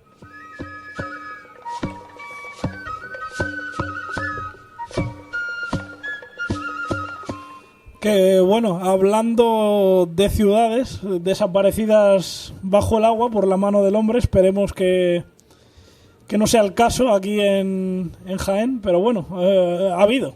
A veces por negligencia, por ejemplo en Canadá, en las villas de Ontario, que bueno, se construyó un camino marítimo y se desvió el agua por error y el pobre pueblo pues acabó... Adiós, pero bueno, esto fue en una época moderna, 1958, eso sí, al año siguiente hubo otra, pero intencionadamente, y no fue en Canadá, sino en China, que bueno, que es la ciudad del león, o Xicheng, que bueno, es un complejo que se data entre el 25 y el 200 después de Cristo, o sea, tiene mucha antigüedad. Pero bueno, se tenía que hacer una presa hidroeléctrica, de esas que le gustaban a Mao, estas super monumentales mega guays. Y bueno, pues al final, esta ciudad, que es verdad que era un complejo antiguo, pero también tenía su parte moderna. Tenía una ciudad moderna y obviamente pues a esa pobre gente, 300.000 personas, se las tuvo que reubicar. Y bueno, al final se construyó la presa, se inundó y se quedó dependiendo, como había palacios y edificios de cierta altura antiguos de la dinastía Han sobre todo, pues bueno, se quedó entre 26 y 40 metros de profundidad en un lago que curiosamente se denomina el lago de las 1000 islas, porque como había muchas colinas alrededor, muchas quedaron sobresaliendo. Por eso hay casi 1000 colinas sobresaliendo por esta construcción artificial. Y bueno, y es impresionante porque a día de hoy atrae a un montón de turistas chinos y asiáticos que van a hacer buceo, y es que está intacto, solo que el complejo de la dinastía Han, solo que está bajo el agua. Tiene un tamaño de 62 campos de fútbol, es una cosa increíble. Y bueno, se pueden ver pues los típicos leones chinos, dragones, murales, todavía espejos de los palacios que están colgados y están tal cual, ni siquiera el agua los ha arrancado de la pared. Y bueno, es muy curioso. Si alguien tiene dinero y tiempo, pues ahora se puede ir aquí y hacer una expedición de buceo a esta ciudad. Hacen rutas de buceo, tiene que ser impresionante, y si vas buceando y te reflejas en un espejo de esos, puedes ver cualquier cosa. Sí, es verdad. Y es curioso, fíjate, cómo Mao, su revolución cultural, entre comillas, revolución cultural, que fue precisamente cargarse toda la cultura anterior a Anticultural. anticultural. Porque cuando se construyó la presa de Asuán se hizo un esfuerzo a nivel tanto del propio país egipcio como de la comunidad internacional para trasladar infinidad de monumentos milenarios que iban a quedar bajo las aguas. Y aquí, pues, oye, pues si se queda estos palacios milenarios debajo de las aguas, pues que tampoco pasa nada, ¿no? O sea, no se hizo ninguna demanda de trasladar ni nada, directamente. Era un visionario, ese Exacto. hombre era un visionario y pensaba en las excursiones acuáticas. Efectivamente.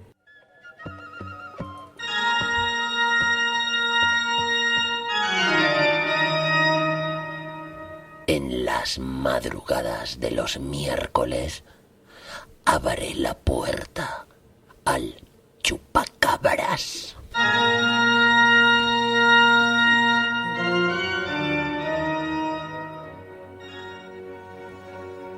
Y ahora os voy a comentar una ciudad submarina de Cuba.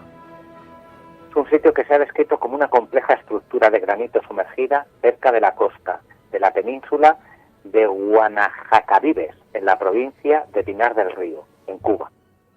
El descubrimiento se hizo por primera vez alrededor del 2001, cuando Pauline Zailitsky, ingeniera marina, y su esposo, propietarios de una empresa canadiense llamada Advanced Digital Communications, estaban trabajando en una misión para el gobierno cubano, cuyo objetivo era buscar, junto con otras 3 empresas, restos de barcos hundidos de cuando Cuba era provincia española, para buscar sus riquezas.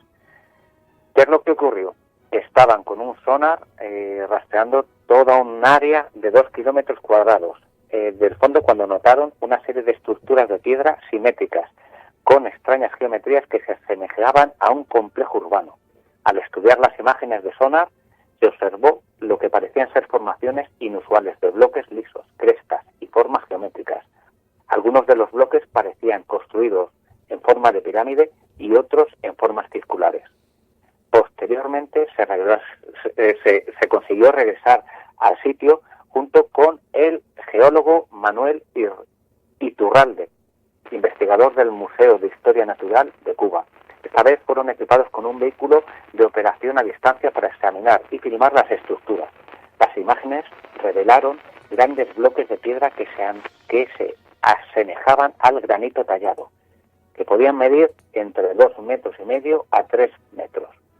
Algunos bloques aparecían apilados en estructuras geométricas y algunos otros aparecían aislados del resto. Las imágenes parecían reflejar las ruinas de una ciudad sumergida, pero se mostró todos los investigadores a sacar conclusiones sin más pruebas. Decían así: son estructuras muy peculiares y han capturado nuestra imaginación, dijo Iturralde, quien ha estudiado innumerables formaciones submarinas, pero si tuviera que explicar esto geológicamente lo pasaría mal, atestiguaba. Estos restos, por el movimiento geológico de la zona, tendrían que ser extremadamente antiguos. Tanto es así que se podría considerar que en algún terremoto lo que sería esa parte de la península se hubiera hundido, de forma que están separados del movimiento geológico normal que han llevado el resto de la zona. Estamos hablando de a la izquierda, la isla de Cuba, a la izquierda es donde nos estamos situando. Entonces, ¿qué es lo que ocurrió cuando descubrieron esto? Pues evidentemente se generó una gran tormenta mediática, con la cual pues ya sabemos lo que pasa con estos temas. Los ovnis se reducen a Carlos Jesús y a Raticulín, los círculos del maíz se reducen a 2 simpáticos abueletes haciéndolo todo, y esto, unos restos arqueológicos muy interesantes, pero eso sí, muy extraños de explicar, pues se redujo a, pues tiene que ser la Atlántida, con lo cual, en ese mare magnum de opiniones, al final se difuminó. Y estas cosas tampoco, como tienen gran interés porque habría que reescribir mucho, pues quedó un poco en el olvido. Cierto es que Iturralde agregó que existían muchas leyendas locales de los mayas y nativos yucatecos que hablan de una isla habitada por sus antepasados que desapareció bajo las olas. Sin embargo, Iturralde no descarta la posibilidad de que esas formaciones rocosas sean simplemente el resultado de las maravillas de la naturaleza, pero también indica que, de ser así, maldita sea, investigamos ese proceso porque es muy curioso. Y así estamos, con otra pieza rompedora que no sale muchas cosas a la luz, nada desde hace ya unos años. Y poco más podemos decir de esto, a no ser que vayamos allí, contratemos un submarino, un dron submarino y nos pongamos a investigar. No lo sé, todo es cuestión de probar. Típico, los académicos de mente cerrada.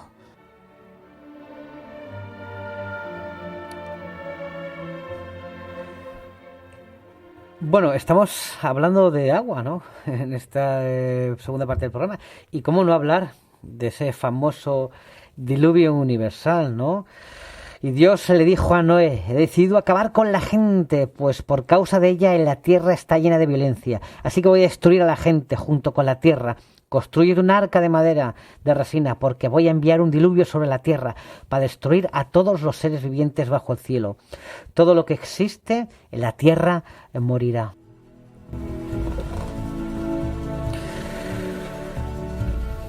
La leyenda sobre este diluvio universal es algo que aparece en numerosas mitologías antiguas, desde América del Sur hasta Australia, desde el Mediterráneo hasta Mesopotamia.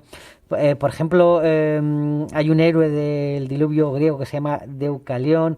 Por ejemplo, en la antigua Mesopotamia, el héroe del diluvio, el famoso Gilgamesh, que aparece en el poema del Gilgamesh, que era un rey mítico de Uruk, que pasaba muchas aventuras con su compañero Enkidu, con el que estaba muy, muy unido, y cuando Enkidu muere, pues él quiere resucitarlo y viaja al inframundo para intentar resucitarlo y también a buscar el secreto de la vida eterna para conseguir la inmortalidad. Y entonces se encuentra con un antepasado, Utnapishtim, que había sobrevivido al diluvio y a quien junto con su esposa los dioses le habían concedido la inmortalidad. Y el relato de Utnapishtim se explica con bastante detalle y es parecidísimo a la historia bíblica de Noé. Esto lo podríamos explicar, ¿no? Por ejemplo, estas dos relaciones entre la historia de Noé y la historia del poema de Gilgamesh, porque en el 587 a.C. las tropas del soberano babilonio Nabucodonosor II asaltaban a sangre y fuego Jerusalén, quemaron el templo de Salomón y se deportó a miles de judíos, sobre todo a los más influyentes, a los más sabios, a los más, podríamos decir, a la élite, ¿no? Y pues fueron a Babilonia y ahí, claro, podríamos decir, se nutrieron de todas estas antiguas leyendas babilonias, sumerias. Entonces podríamos decir que la relación podíamos sacarla de ahí, lógicamente. Ellos están ahí pues prácticamente unos 80 años. En el 538 a.C. Ciro el Grande les vuelve otra vez, deja ir otra vez a Jerusalén, pero en esos 80 años prácticamente que están allí, pues prácticamente pues conocen toda la cultura babilónica. Entonces no es descabellado decir que ellos pues plasman copian esas historias y las plasman en su propia mitología, en su propia cosmogonía. Pero claro, ya en América del Sur, que te aparezcan relatos del diluvio universal prácticamente calcados.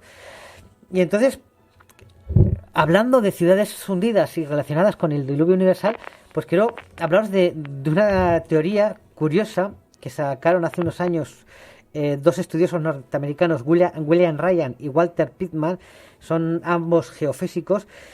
Ellos hablaron pues de un suceso que ocurrió aproximadamente a mediados del sexto milenio antes de Cristo, en el que el Mar Negro en aquel entonces era un lago de agua dulce y entonces está 150 metros por debajo del nivel del mar. Entonces el derretimiento de los grandes glaciales provocó que el nivel mundial del mar a nivel mundial pues subiese, ¿no? Y entonces el agua salada del mar Mediterráneo pues empezó, podíamos a empezar a entrar a lo que sería el Mar Negro a través del estrecho de los Dardanelos. Y ya pues, podríamos decir que a lo mejor seguramente con algún terremoto o algún temblor, pues lo que primeramente sería algo poco y gradual, pues en final se rompió ese istmo y entraron millones y millones de litros de agua salada que llenaron con gran estruendo el actual estrecho del Bósforo, a través del cual al final entró en en el Mar Negro. Ellos calculan que cerca de 16 kilómetros cúbicos de agua al día durante 2 años fueron entrando. Y al final el Mar Negro subió alrededor de 150 metros.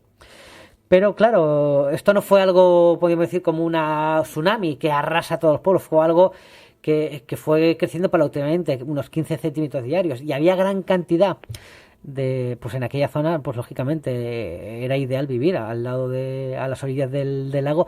Pues grandes comunidades de aquella época quedaron sumergidas en cuestión de 2 años. Y se han empezado a encontrar restos arqueológicos de edificios pues a una profundidad de 91 metros en esa zona. Lo que pasa es que es una zona pues que de momento se han hecho pocas prospecciones arqueológicas, pero fíjate, podíamos encontrar ahí auténticas maravillas que podían desvelar gran parte de la historia de la humanidad. Imagínate a esa profundidad que tuviésemos grandes construcciones, ¿no?, de antiguos pueblos, pues podíamos investigarlas y ver la tecnología que tenían aquellos pueblos. Oye, si encuentras ya construcciones de piedra, ¿no?, urbes con ciertas canalizaciones, tal, oye, pues ya te están redescubriendo la historia. Es decir, oye, es que hace 6.000 años pues ya había ciudades complejas. Porque si no encuentras nada, lógicamente serían chozas, ¿no?, de gente nómada, pues que llega el agua, tal. Pero por eso lo que pasa es que muchas veces la historia no interesa redescubrirla. Oye, pues esto tiene una teoría que sería muy fácil de comprobarla, porque no es algo que esté, podríamos decir, como el mito de la Atlántida, que te dicen que es que está en la zona del Pacífico Central a 9.000 metros de profundidad, que eso... podemos decir, es prácticamente imposible comprobarlo, pero aquí 91 metros es algo, con la tecnología que tenemos ahora mismo, que podemos decir que es una tecnología casi de andar por casa. No, aparte que no importa buscar infraestructuras, podríamos mirar las marcas del agua, de la línea del agua en el litoral. Si sumergir 2 metros en varios puntos de las costas del Mar Negro y a ver si hay erosión en la roca, de cuando el agua había descendido 2 metros, y datar en qué fecha eso subió. O sea, no importa buscar infraestructuras. No, claro, seguramente esta teoría, porque además ellos son expertos geofísicos, esté bien estudiada en base a sus disciplinas, pero que realmente no interesa saber si hay ahí culturas que podían ser de hace 6.000 años y que tuviesen una tecnología que no tenían que tener, ¿sabes? ¿Para qué vas a investigar algo que incluso te puede trastocar? Exacto, todo? Para los 4 perras que haya de investigación, sí, o para proteger, pues vas al sota caballo y rey. No te vas a estar complicando en algo que tu conclusión va a ser que están equivocados, estamos equivocados. Efectivamente, que tenemos que cambiar todo lo que hemos estado diciendo durante los últimos 200 años, ¿no? De todas formas, por eso lo que hacía mención antes al yacimiento de Göbekli Tepe es que es científico. 10.000 años, ya está. Entonces ya a ver si eso hace de rompehielos, y a partir de ahí ya se empieza a ser más lanzado, o alguien que pueda profundizar en las investigaciones. Es lo que tú decías, John, es que no es que haya unas cuantas culturas con la base del diluvio universal, es que hay cientos de culturas y separadas que no tienen nada que ver. Entonces es que es curioso, pues el final de la glaciación o lo que fuera, pero como tú dices, ahí podemos tener el mar menor de la antigüedad, uno de los mares menores, y alrededor de todo ese lago, pues donde se iban como tú dices, un sitio idílico, al lado del agua dulce. Perfecto. Pues seguramente hubieran más que aldeas, muy posiblemente.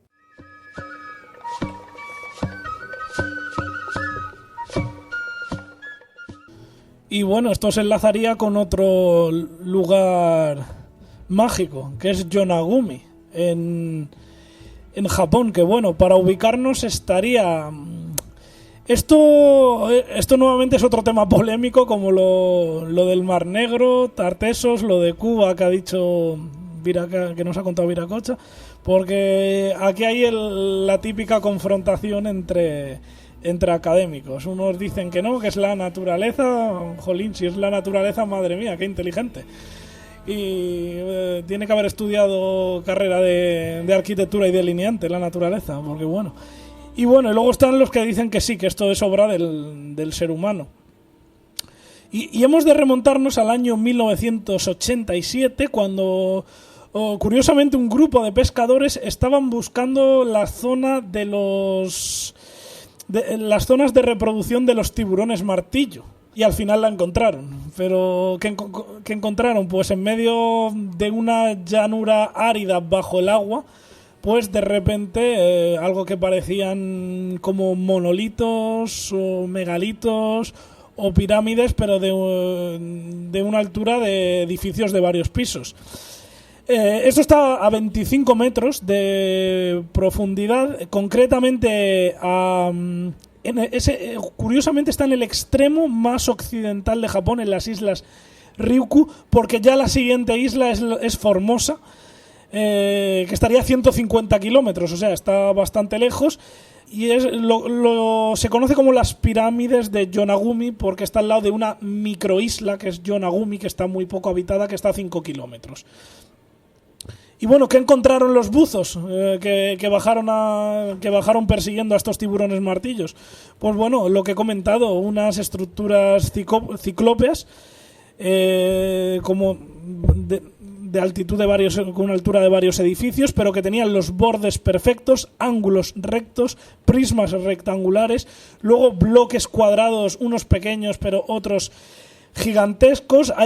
Algunos de estos bloques forman calles, y incluso entre esas calles, justo en los suelos entre estas calles, hay como una especie de canalones. Además, curioso, justo en el centro hay una piedra central orientada de norte a sur, que la han llamado los buceadores japoneses la piedra del sol. Y bueno, luego hay también pasillos con megalitos que curiosamente están situados a la misma altura. Por tanto, si esto lo ha hecho la naturaleza, es un poco complicado que cada megalito esté exactamente fijo a la misma altura. Y es que hablamos de superficies perfectamente planas por todas las caras. Por tanto, esto es complicado que lo haya hecho, muy complicado. Por la estructura es que parecería un Masada japonés, sí, en vez de estar en Israel.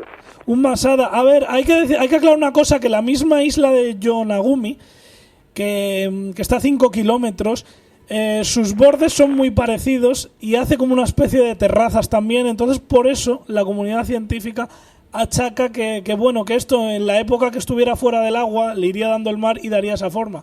Pero el problema es que es una base rectangular y está por los 4 lados, perfecto. Cosa que la isla no. La isla sí tiene estas formas, pero es irregular. Al chocar las olas tiene una forma como tienen todas las islas. Las islas no tienen las costas lineales, es absurdo. Eso es imposible. Pero en cambio esta sí que la tiene. Y bueno, esto se sabe que de antigüedad tiene seguramente 10.000 años, es lo que se ha calculado, quizá algo más antiguo, pero bueno, como mínimo 10.000 años, y se debió formar de la mano del hombre o de las olas, pero bueno, muchos se inclinan porque esto es de la mano del hombre, pues antes de que quedase sumergido por la última glaciación, cuando se derritieron los casquetes polares. Problema, que esto obligaría a reescribir muchas cosas, porque si hablamos de 10.000, una estructura tan gigantesca de 10.000 años, pues bueno, eso queda a 5.000 años de distancia de las pirámides. Por lo tanto, es que esto para muchos académicos sería el fin de su carrera, por tanto no interesa. Y ha habido todo tipo de intentos de desprestigiar a estas infraestructuras, que bueno, situadas bajo el agua, y que han hecho muchos de los que defienden que esto es de la mano del hombre, pues buscar textos, porque es verdad, en Japón hay un problema, que en esa época no hay nada, no hay nada. El Japón de hace 10.000 años estaba todavía en la edad de piedra, no tenía ni el hierro. Entonces, claro, ¿cómo se ha podido hacer todos esos megalitos? No existe aparte ningún texto anterior a todo eso, es todo mucho más reciente. Ese es un problema. ¿Qué han hecho los investigadores? Pues bueno, buscar civilizaciones de Asia y del Pacífico Sur a ver qué encuentran. Entonces hay dos cosas muy interesantes, y una es en los chinos. Que los chinos hablan de una ciudad, Penyu, que ubican más o menos por esa zona, y que decían que era una civilización muy avanzada, pero que se hundió por la subida del nivel del mar. Y dices, bueno, puede ser casualidad,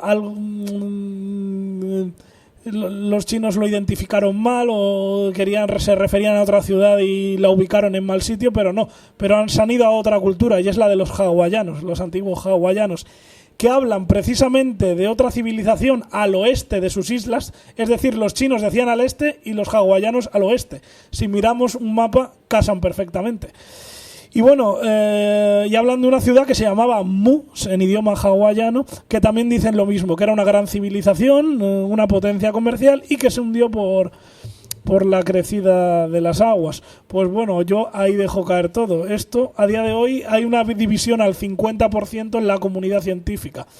Lo que para que haya un consenso que digan esto fue una antigua civilización, tiene que ser más del 50%, más de la mitad, para que eso se empiece a invertir, a investigar. O sea, de momento, otra cosa que... Claro, y ya sería también buscar restos arqueológicos, es decir, tenemos la estructura que ha batido el mar, pero en las faldas de esa montaña pirámide, aunque no tiene realmente una forma de pirámide, aunque puede tener estructuras piramidales, tiene que haber restos arqueológicos.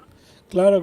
Y si los oyentes buscan las imágenes, es que sí, que se pueda parecer que sean sedimentos hechos en planchas o tal, pero es que es mucho ángulo recto, que le gusta poco a la naturaleza los ángulos rectos. Y luego la ausencia de escombros, que llama la atención, porque los detractores de esta idea que dicen, no, esto lo ha hecho las olas, al chocar las olas, pero es que esto es verdad, en la isla de Yunagumi se ha comprobado, y debajo de todos esos acantilados hay un montón de trozos de roca, piedras. En cambio aquí es limpio, aquí se mete dentro de la tierra directamente, o sea, es una cosa, es en línea recta, baja esta estructura y justo en el borde ya es arena lisa, completamente sin nada de escombros, pero ni una piedrecita.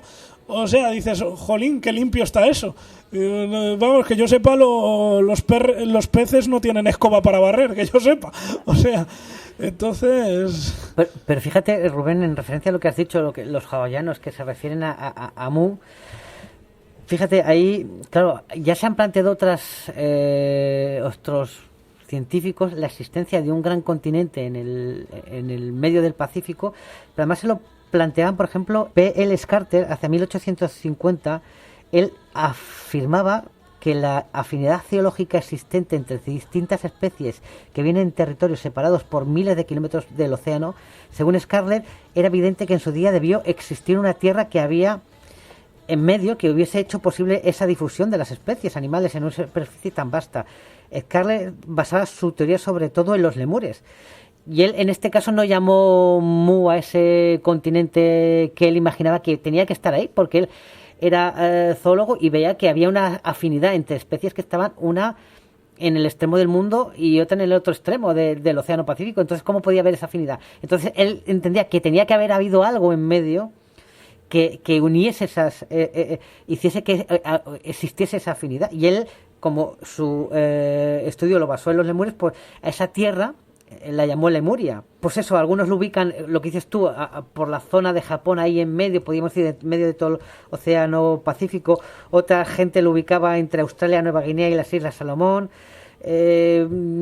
Muchos estudiosos coincidían en la existencia de un continente sumergido en el Pacífico, pero donde fallaban era en ubicarlo. Unos lo situaban más cerca de Japón, otros más cerca de Australia, pero mucha gente en otras disciplinas científicas entendían que tenía que haber algo ahí. ¿Cómo es posible que especies tan alejadas sean prácticamente iguales? Y ha habido un estudio genético de esto, porque, bueno, por ejemplo, el pueblo japonés de las principales islas es de la raza altaica, pero es que si nos vamos a las islas Ryukyu, los japoneses vinieron más tarde y se mezclaron con los ryukenses, autóctonos. Ahora ya la mayoría tienen aspecto de japoneses. Son un poco más morenos, es verdad, pero bueno, más o menos tienen aspecto.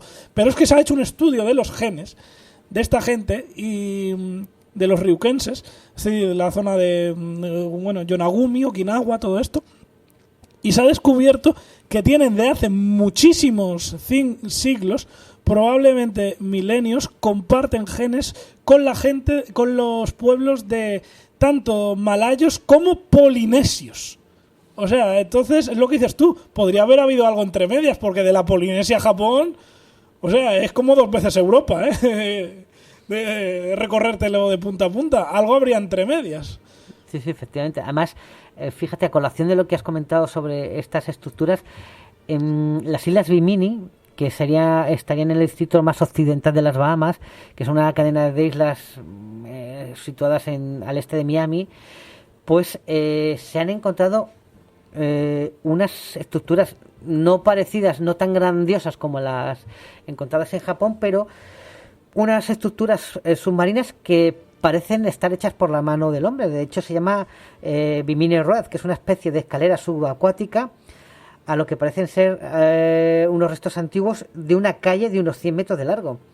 Y claro, que es lo que han dicho muchos expertos también, claro, es que hay que reescribir la historia. No, pues igualmente, una broma de la naturaleza. La naturaleza a veces es caprichosa, ¿no? Sí. Y te coge y te erosiona de una manera que te hace 100 metros como si fuese una carretera perfecta. Sí, te dibujo un Goya, ya Sí, está. no, O sea, pero la naturaleza, casualidad, no, la dibujo la naturaleza. No, y es que siempre es la naturaleza, porque aquí lo que está, todas estas piezas del puzzle, lo que desde mi punto de vista están marcando que la historia del hombre no es lineal como nos han marcado siempre. Hay un principio, vas evolucionando, como la camiseta esa que se suele vender, ¿no? Que ves ahí el hombre que está encorvado, va poco a poco sacando fotogramas, se va estirando y ya ves al hombre moderno, ¿no? Pues desde mi punto de vista y desde el punto de vista de muchos expertos, no es lineal, sino que hay altibajos. Involuciones. Y de hecho, fíjate, aquí en Toledo tenemos una prueba de esa involución. Dios mío, aquí tenemos en Toledo ciudades submarinas, en el Tajo no, pero tenemos el circo romano y te está dando una prueba de una involución, de una prueba física de una involución que ocurrió. La caída del Imperio Romano. La caída del Imperio Romano fue un desastre en el sentido burocrático. Toda la ciencia, toda la sabiduría que se había ido juntando durante siglos a través de la extensión del Imperio Romano que habían desde Grecia, claro, habían ido adquiriendo Egipto. todo eso se perdió y tenemos una prueba tangible del conocimiento que se perdió con la caída del Imperio Romano, que es algo que tenemos constatado en escritos y de una manera tangible, y que no fue cosa de y que no fue de una, sino que fue una y que fue algo burocrático, cuesta abajo, exacto, que no y que fue algo que te cambie el clima. No, exacto, que fue algo burocrático. Podría decir que fue una cosa laxa, pero cayó la administración, de repente una administración central se deshace. Cada uno, gente que tiene pasta, se hace sus pequeñas villas fortificadas contratando pequeños ejércitos y desaparece esa administración central y se pierde todo el conocimiento que había en bibliotecas. Y fíjate, aquí vemos ese cemento romano en el Circo de Toledo, que es un edificio que tiene más de 2000 años y que no se ha caído. Lo que se ha caído y lo que se han quitado son las piedras, porque desde los siglos posteriores pues se ha ido rapiñando la piedra. Oye, si me tengo que construir un chalet, ¿no? Soy un visigodo del siglo... ¿Para qué me voy a ir a la cantera? Claro. Si lo tengo aquí y esto... Y se ha ido expoliando la piedra, pero los cimientos se ven perfectamente y están hechos con arena, con ese cimiento romano y cantos rodados que cogían a pie de obra. Nosotros a la hora de construir cemento, este hormigón que usamos nosotros, aparte de que tiene un coste energético muy grande, te lo traen de fábricas, te lo construyen en una fábrica, te lo fabrican y va una hormigonera por ahí y te lo lleva a la obra. No, esto era a pie de obra y es un cemento que a día de hoy no se sabe qué tecnología o qué ingredientes secretos tenían, porque no se ha podido reproducir. Nosotros al hacer el hormigón armado... Y sin estar armado. Claro, lo tenemos que reforzar con estructuras de hierro, si no se nos cae. Eso no tiene nada por dentro, es únicamente cantos rodados que están fusionados de una manera brutal por ese cemento romano que no tenemos idea de cómo se hacía. Por tanto, tecnológicamente los romanos eran mucho mejores que los arquitectos actuales. Entonces, hay un conocimiento que no tenemos y que se perdió hace 2000 años. Bueno, menos de 2000 años, en la caída del Imperio Romano, en el siglo V. Pero que quiero decir que eso lo ves ahora y es tangible, joder, es que lo ves. Ves muelles de antiguos puertos romanos que llevan 2000 años aguantando el levite de las olas y no se caen.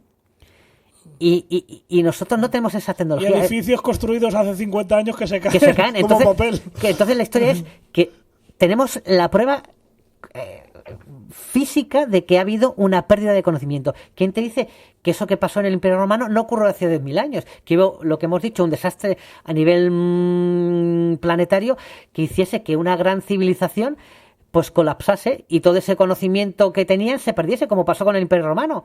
Y fue algo mucho más laxo, que fue que cayó la administración del Estado, ¿no?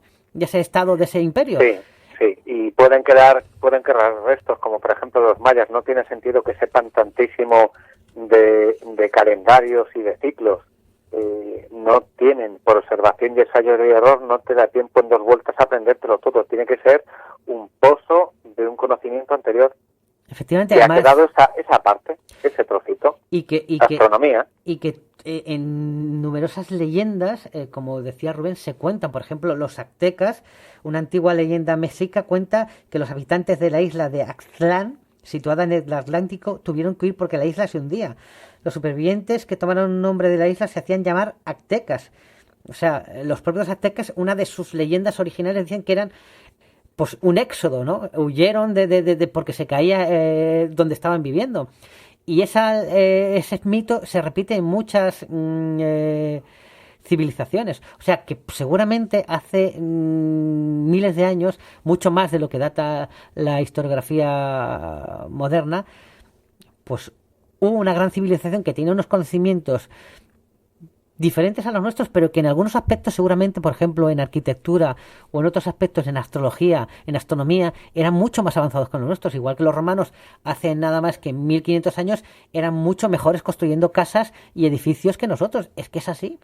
Nosotros, a la hora de hacer obras hidráulicas, tenemos que estar constantemente usando mecánica, motores para salvar las alturas y los desniveles del remero. Los romanos te hacían un acueducto de cientos de kilómetros con una perfección que no necesitaban ningún tipo de ayuda mecánica.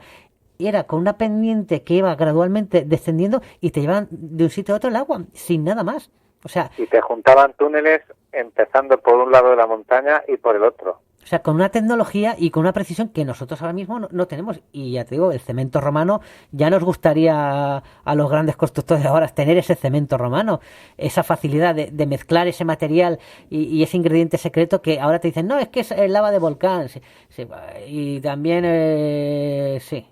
Cuando te dicen eso... lava de volcán, que ya tienes que tener una infraestructura de transporte que alucinas, o sea, pero en fin, es por buscarle alguna excusa. O ceniza de volcán, perdona, pero lo que te quiero decir que la historia es... Sí, es lava, pero tú no has conseguido reproducir ese correcto, procedimiento pues médico. Pues anda que no tienes volcán, claro, cógelo, por eso, venga. Si tan fácil es y tan claro lo tienes, reprodúcelo, construye un rascacielos con esa tecnología que te va a durar 2 milenios, ¿sabes? Pero no, es mucho fanfarronería humana.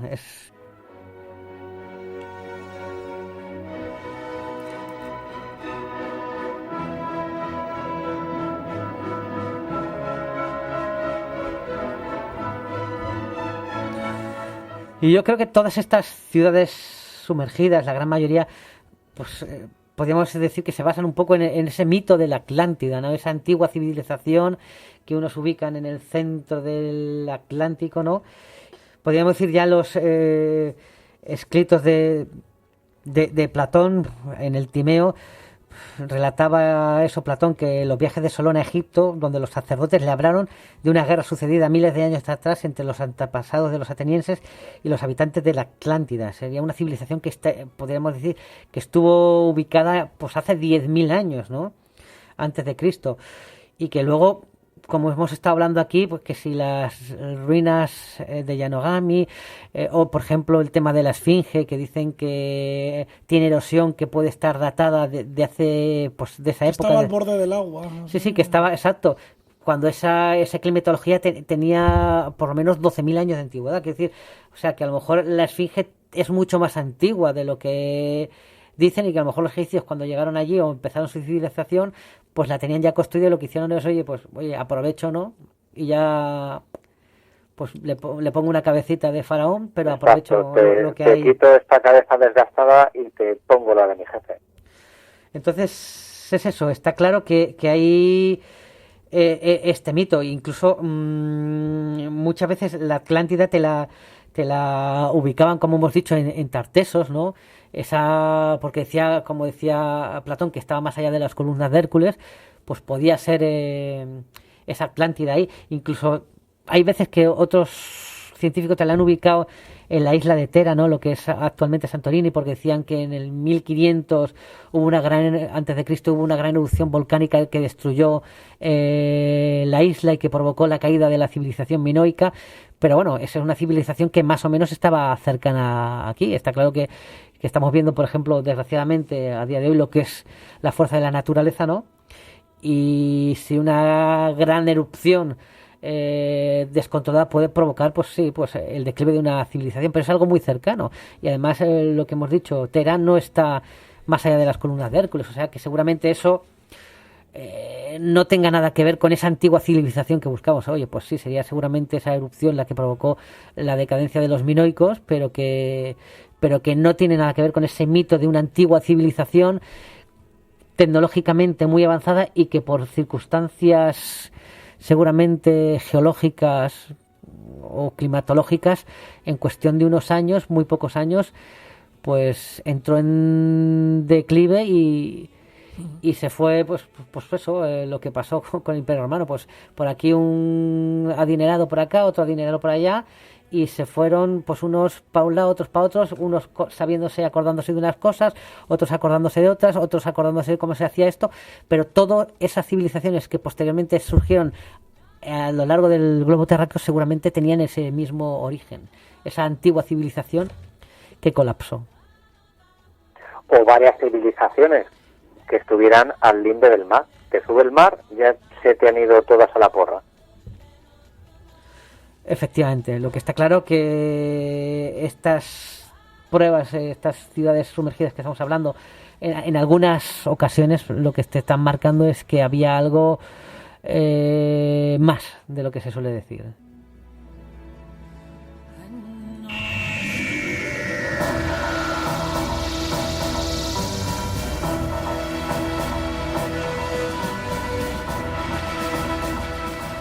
Bueno, un programa muy interesante, ¿no? Esa batalla tan desconocida del Imperio Otomano y todas estas ciudades no perdidas, sino ciudades sumergidas, ¿no? Que no pensábamos, ¿no? En principio que apenas hemos rozado la superficie. No, efectivamente, porque hay infinidad de ellas a lo largo del globo terráqueo y que muchas veces pues no se le da, podríamos decir, la difusión que merece, precisamente porque luego los científicos que se mojan en estos aspectos son los que luego pues se acaba su carrera. Y además es así, tú empiezas a teorizar sobre unas ruinas que has encontrado y cambiando, podríamos decir, la política oficial y la teoría oficial, y enseguida te comen los tiburones y dejas de ser un científico valorado para convertirte en una persona que ya no tiene ningún medio de vida, o sea que se te han arruinado la vida. Pero luego... En un paria te transformas. Sí, te transforman en un paria. Entonces muchas veces los científicos, aunque tengan intuiciones muy válidas, no se atreven a decirlas o no se atreven a corroborar algunas teorías por ser crucificados a nivel público por sus compañeros de profesión. Pero luego los detractores de ellos, luego, fijaos, siempre nadie se acuerda. Cuando decía Colón el continente americano, todos nos acordamos de Colón. ¿Sabéis alguno? ¿Algún nombre de todos los detractores? No, luego seguramente que cuando vino Colón ahí trayendo las riquezas y tal, todos chocando manos, como todos, si... ¿Te acuerdas ¿te acuerdas que yo estaba contigo cuando del huevo, Sí, no, efectivamente. Es así, que luego pues es muy fácil cuando triunfas, pues enseguida te salen aduladores por todos lados que precisamente antes no habían sido aduladores, sino que habían sido los que te ponían la zancadilla. Pero bueno, está claro que hay algo más y que yo creo que con el tiempo seguramente irán saliendo tal cantidad de pruebas a la luz que al final será algo tan tangible que no se podrá ocultar y habrá que reescribir la historia de alguna manera, es así. No, que para terminar podríamos dedicar este programa a los habitantes de Mediano. No sé si os suena, aquí el famoso pueblo de Huesca sumergido.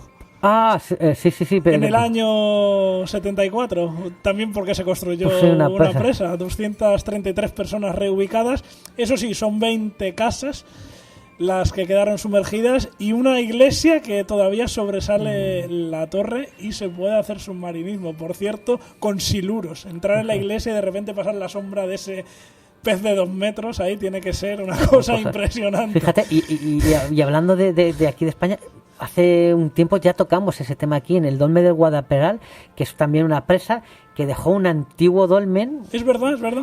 Que incluso se ha llegado a decir que podía tener en alguno de sus piedras como inscripciones, podríamos decir, la antigua representación más antigua del río, o sea, como el mapa más antiguo del mundo. Pero ahí sigue, ¿no? Está debajo del agua. Cuando de vez en cuando sale, no sé si ahora mismo está visible, pero bueno, hace unos años que nos acercamos estaba visible, y desde el Ministerio de Cultura, que graciosos son, dijeron que se estudiaría la puesta en valor del yacimiento. Vale, pero quiero decir, ¿cómo? ¿Yendo con escafrándalas o cómo va el tema? Quiero decir, lo ideal sería que ya que el contexto de ese yacimiento ha quedado totalmente viciado y totalmente alterado, lo que tienes que hacer es moverlo de ahí, porque es que además si no lo mueves al final se va a echar a perder. Entonces, pero es curioso, y cuando todo el mundo, incluso desde países extranjeros, venía a hacer aquí reportajes de ese dolmen y de lo único que era, pues desde el Ministerio de Cultura se dijo eso, ¿no? Que se iba a poner en valor el yacimiento. Fíjate, pero no se ha hecho nada y ahí sigue. Pero claro, como en aquella época se tuvo yo creo que mucho movimiento mediático, salían muchas televisiones, tanto nacionales como extranjeras, pues al final se tomó una decisión como, vamos a decir, esta estupidez, ¿no? Para ver si la gente se olvida. Y efectivamente, dentro de 2 meses, a los 3 meses, ya la gente empezó la liga de fútbol, pues, que si el Madrid va primero, que si el Atleti va segundo, y ya la gente se olvida. Pero en aquella época, pues, para callar a esas voces ya que estaban diciendo, oye, hay que hacer algo con este dolmen, que es que si no, en cuestión de meses va a estar otra vez sumergido, y si seguimos así, al final la base donde está ese dolmen se está reblandeciendo y se va a echar a perder. Ya no va a haber manera de sacarlo. Y fíjate, ahí sigue y seguirá y no se ha hecho nada. No, es una pena. Pero bueno, España es así en estas. Es una pena. Pero bueno. Pues bueno, muchas gracias Viracocha. Muchas gracias Rubén. Y nada, que seguiremos descubriendo pues rarezas de la historia. Bueno, y como decimos siempre, no olvidéis, queridos oyentes, abrir los ojos y despertar.